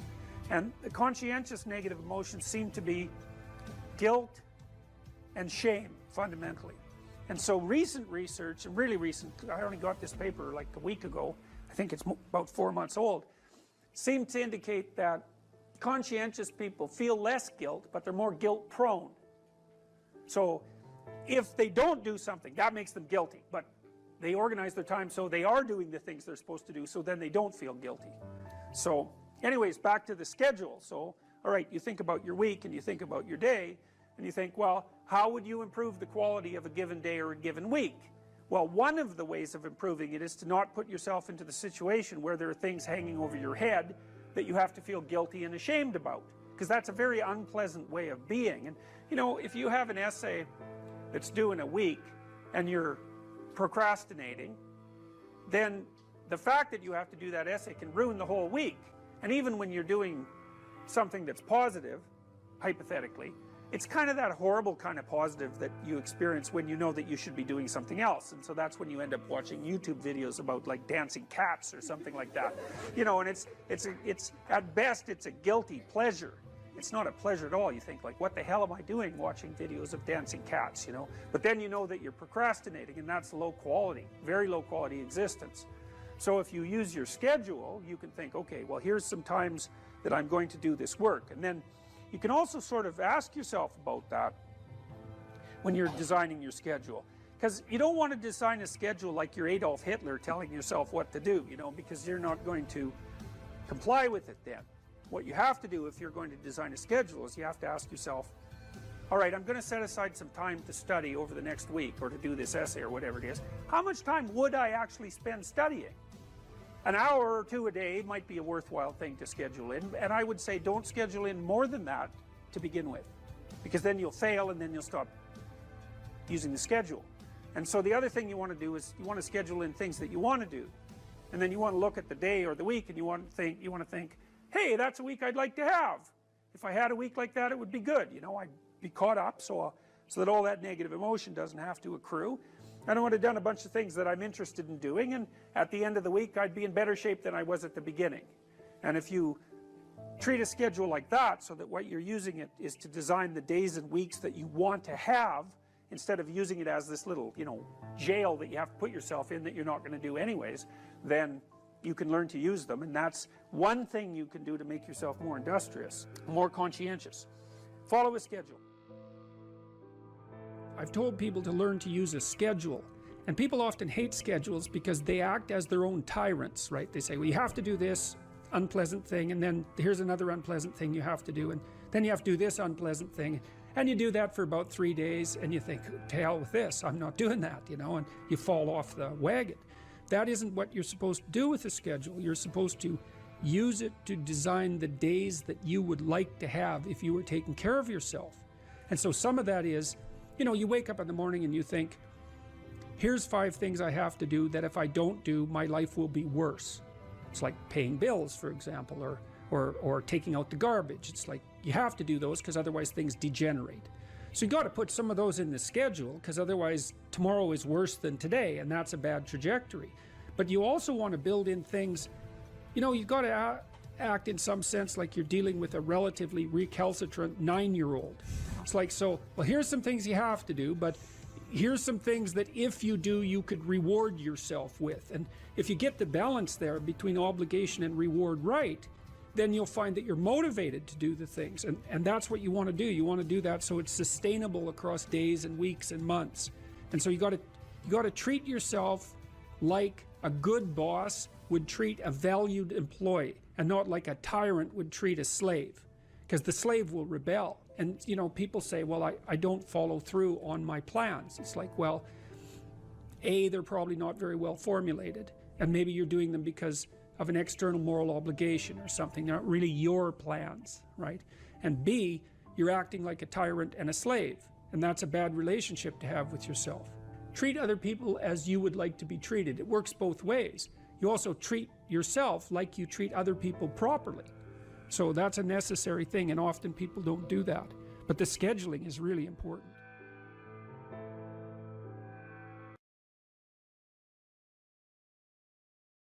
put yourself together. And then maybe if you put yourself together, you know how to do that. You know what's wrong with you, if you'll admit it. You know there's a few things you could like polish up a little bit that you might even be able to manage in your insufficient present condition. And so you might shine yourself up a little bit, and then your eyes will be a little more open, then you can shine yourself up a little bit more, and then maybe you could bring your family together instead of having them be the hateful, spiteful, neurotic, infighting batch that you're like doomed to spend Christmas with. So then you fix yourself up a little bit, and then you got to figure out, well, can you figure out how to make peace with your idiot brother? And probably not, because he's just as dumb as you, so how the hell are you going to manage that? And so then maybe you get somewhere that way, and your family's sort of functioning, and you find out, well, that kind of relieved a little bit of suffering, although it reduced the opportunities for spiteful revenge, and that's kind of a pain in the neck. And so then you get your family together a little bit, and you're a little clued in then, at least a bit, because you've done something difficult that's actually difficult. You're a little wiser, and so then maybe you could put a tentative finger out beyond the family and try to change some little thing without wrecking it. So, and that's the other message of the West. It's like, how do you overcome the suffering of life? And I'm not saying it's only the message of the West. How do you overcome the suffering of life? Is be a better person. That's how you do it. Well, that's hard. It takes responsibility. And I think, if you said to someone, you want to have a meaningful life? Everything you do matters. That's the definition of a meaningful life. But everything you do matters. You're going to have to carry that with you. Or do you want to just forget about the whole meaning thing, and then you don't have any responsibility, because who the hell cares? And you can wander through life doing whatever you want, gratifying impulsive desires for how useful that's going to be. And you're stuck in meaninglessness, but you don't have any responsibility. Which one do you want? Well, ask yourself, which one are you pursuing? And you'll find very rapidly that it isn't the majority of your soul that's pursuing the whole meaning thing, because, well, look what you have to do that. You have to take on the fact that life is suffering. You have to put yourself together in the face of that. Well, that's hard. Christ, it's amazing people can even do it. I'm stunned every day when I go outside, and it isn't a riot with everything burning. There's all these ruined people out there. They've got problems like you can't believe. Off they go to work and do things they don't even like, and look, the lights are on. It's a miracle, and we're so ungrateful. College students, the postmodern types, they're so ungrateful. They don't know that they're surrounded by just a bloody miracle. It's a miracle that all this stuff works, that all you crazy chimpanzees that don't know each other can sit in the same room for 2 hours sweltering away without tearing each other apart, because that's what chimps do. Anyways, so I got to the bottom of some things, at least as far as I can tell, so I told you what the bottom is, and then I got this idea about what you might do about it, which isn't my idea. It's an old idea. It's far older than Christianity. It's old. It's the oldest story of mankind. Get yourself together. Transcend your suffering. See if you can be some kind of hero. Make the suffering in the world less. Well, that's the way forward, as far as I can tell, if there is any way forward. Live without it. Assuming you want to get better, there's usually something you can figure out that would constitute a step towards some sort of concrete goal. And my presumption, it's a behavioral presumption fundamentally, is that small accruing gains that repeat are unbelievably powerful. You can tyrannize yourself into doing things, but I wouldn't recommend it. What I would recommend instead is that you ask yourself what you're willing to do. It's a really effective technique. It's like a meditative technique. So, for example, you can get up in the morning and you can think, well, I'd like to have a good day today, so I'd like to go to bed tonight without feeling guilty because I, didn't do some things I said I was going to do, and I'd like to have kind of an interesting day. So you've got to fulfill my responsibilities, and I want to, enjoy the day. Then you can ask yourself, well, what would I have to do in order for that to happen that I would do? And the probability, if you practice this for 3 or 4 days, is your brain will just tell you. It'll say, well, there's that piece of homework that you haven't done for like 3 weeks. You should knock that sucker off because it would only take you 10 minutes, and you've been avoiding it and torturing yourself to death for 72 hours straight. And Say, well, let's figure out what your aims are. You got to have some aims, whatever they are. And they might say, well, I'm so depressed I don't have any aims. And then I say, well, pick the least objectionable of the aims and act it out for a while and see what happens. Because sometimes your emotional systems are so fouled up that you have to pretend, you have to act the thing out before you can start to believe it. Life can be meaningful enough to justify its suffering. I thought, God, that's such a good idea. Because it's not optimistic exactly. You know, some people will tell you, well, you can be happy. It's like, those people are idiots. I'm telling you, they're idiots. There's going to be things that come along that flatten you so hard you won't believe it. And you're not happy then. And so if life is to be happy, well, in those situations, what are you doing? Why even live? But life isn't to be happy. If you're happy, you're bloody fortunate, and you should enjoy it. You should, because it's the grace of God, so to speak. People know when they're doing something meaningful. They can tell. So why the hell don't they do meaningful things all the time? It seems obvious. You could do it. I mean, it's hard, you know, because other people want you to do other things, and it's a struggle, but everything's a struggle. Oh, I get it. I see why. It took me about 10 years to figure this out. People have a choice. Choice number one, nothing you do means anything. Well, that's kind of a drag, right? It's the meaninglessness of life and all that, existential angst. You know, that's kind of a pain. But the upside of nothing that you do is meaningful is you don't have to do anything. You've got no responsibility. Now, you have to suffer because things are meaningless, but that's a small price to pay. The alternative is everything you do matters. Really. If you make a mistake, it's a real mistake. If you betray someone, you tilt the world a little more sharply towards evil rather than good. It matters what you do. Well, if you buy that, then you can have a meaningful life. But there's no mucking around. It means responsibility. It means that the decisions you make are important. It means that when you do something wrong, it's wrong. Well, do you want that?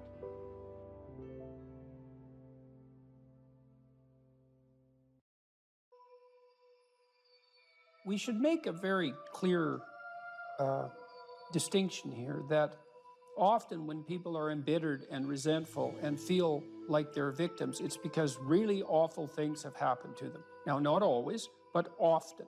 And so then the question is, well, if you're in a situation and something really awful is happened to you or has happened to you, then, well, why shouldn't you feel like a victim? And is there a better alternative? And part of what you were trying to lay out in this part of the book is what those better alternatives are. So part of looking for that hero is to find out from someone else's example. In your case, it was your mother, but these other sources that you described of people who were in a sort of hell in an undeniable sense, but who chose in a very real way to make it as good as it could possibly be given the circumstances. And so they had to turn to sources of power, let's say, and strength and fortitude and resilience that weren't, in some sense, obviously associated with the catastrophe. I mean, in your mother's case, it's a pretty tragic situation. She's a young mother, she has young kids, now she has breast cancer, and she fights a losing battle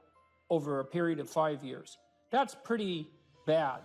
And then you have to ask yourself, given that that's obviously pretty bad, how is it even possible that someone could handle that with not only grace and courage, but the kind of grace and courage that leaves their children with an immovable sense of the ability to prevail in the face of the deepest adversity? I mean, that's really something. You said here, thousands have come before you and they did just fine. So quit your complaining. And it's not because you have nothing to complain about. That's not the case. It's that that's not the right approach. The fact is, and this is such an optimistic fact, as well as a judgment in some sense, the fact is that if someone else can do it, so can you. And that's something, right? If you're reading about the great heroes in history, people who are in these terrible situations, and you see someone rise to the occasion, and then you can say, well, that was a person who did that, and I'm a person, and so maybe I have that capacity too, even though I don't know how to approach it. And then some of the rest of your book, much of the rest of your book, I would say in some sense is a guide to help people figure out how they could approach that. One of the things you point out first is, well, Notice who you admire. And then maybe try consciously practicing becoming like that. And you know, people are very, very, very, very tough. And it turns out that if you face things, that you can put up with a lot more than you think you can put up with, and you can do it without becoming corrupted. And she did recover quite fully, and much as a consequence of her own machinations, because she figured out what was wrong with her and then took the necessary steps to fix it, which is nothing short of a bloody miracle as far as I'm concerned. And anyways, part of the cat bit is I actually start by talking about our dog, who actually died about a year ago, but he's still alive in the book. I let people know, because dog lovers love dogs, and if you love cats, then they think you don't like dogs, and then they don't like you. So I also point out at the beginning of the chapter that, if you want to pet a dog on the street, that's okay too, so you don't have to get up in arms about it. But the idea is that, you have to be alert when you're suffering. You have to be alert to the beauty in life, the unexpected beauty in life. And that's kind of what I was trying to get across with the idea of the cat. There's this cat that lives across the street from us called Ginger, and Ginger's a Siamese cat. And cats really aren't domesticated, technically speaking. They're still wild animals, but they kind of like people. God only knows why, but they do, And so Ginger will come wandering over, and our dog looks at her, but they're friends, and she rolls over on his back, and Seiko used to, nose her a bit, and then she'd kind of mosey over and let you pet her if she was feeling like it that day. And you have to look for those that little bit of sparkling crystal in the darkness when things are bad. You have to look and see where things are still beautiful and where there's still something that's sustaining. And you narrow your time frame, and you be grateful for what you have, and that can get you through some very dark times, and maybe even successfully if you're lucky. But even if unsuccessfully, then maybe it's only tragic and not absolute hell. And you can do that, in the worst situation. You can make it only tragic and not hell. And there's a big gap between tragedy and hell. There's nothing worse at a deathbed than to see the people there fighting. The death is bad enough, but you can take that, as terrible as it is, and make it into something that's absolutely unbearable. And maybe I think, and this is sort of what I closed the book with, this idea is that if we didn't all attempt to make terrible things even worse than they are, then maybe we could tolerate the terrible things that we have to put up with in order to exist, and maybe we could make the world into a better place, and it's what we should be doing and what we could be doing, because we don't have anything better to do. And that's what the book is about, and that's the end of 12 Rules for Life.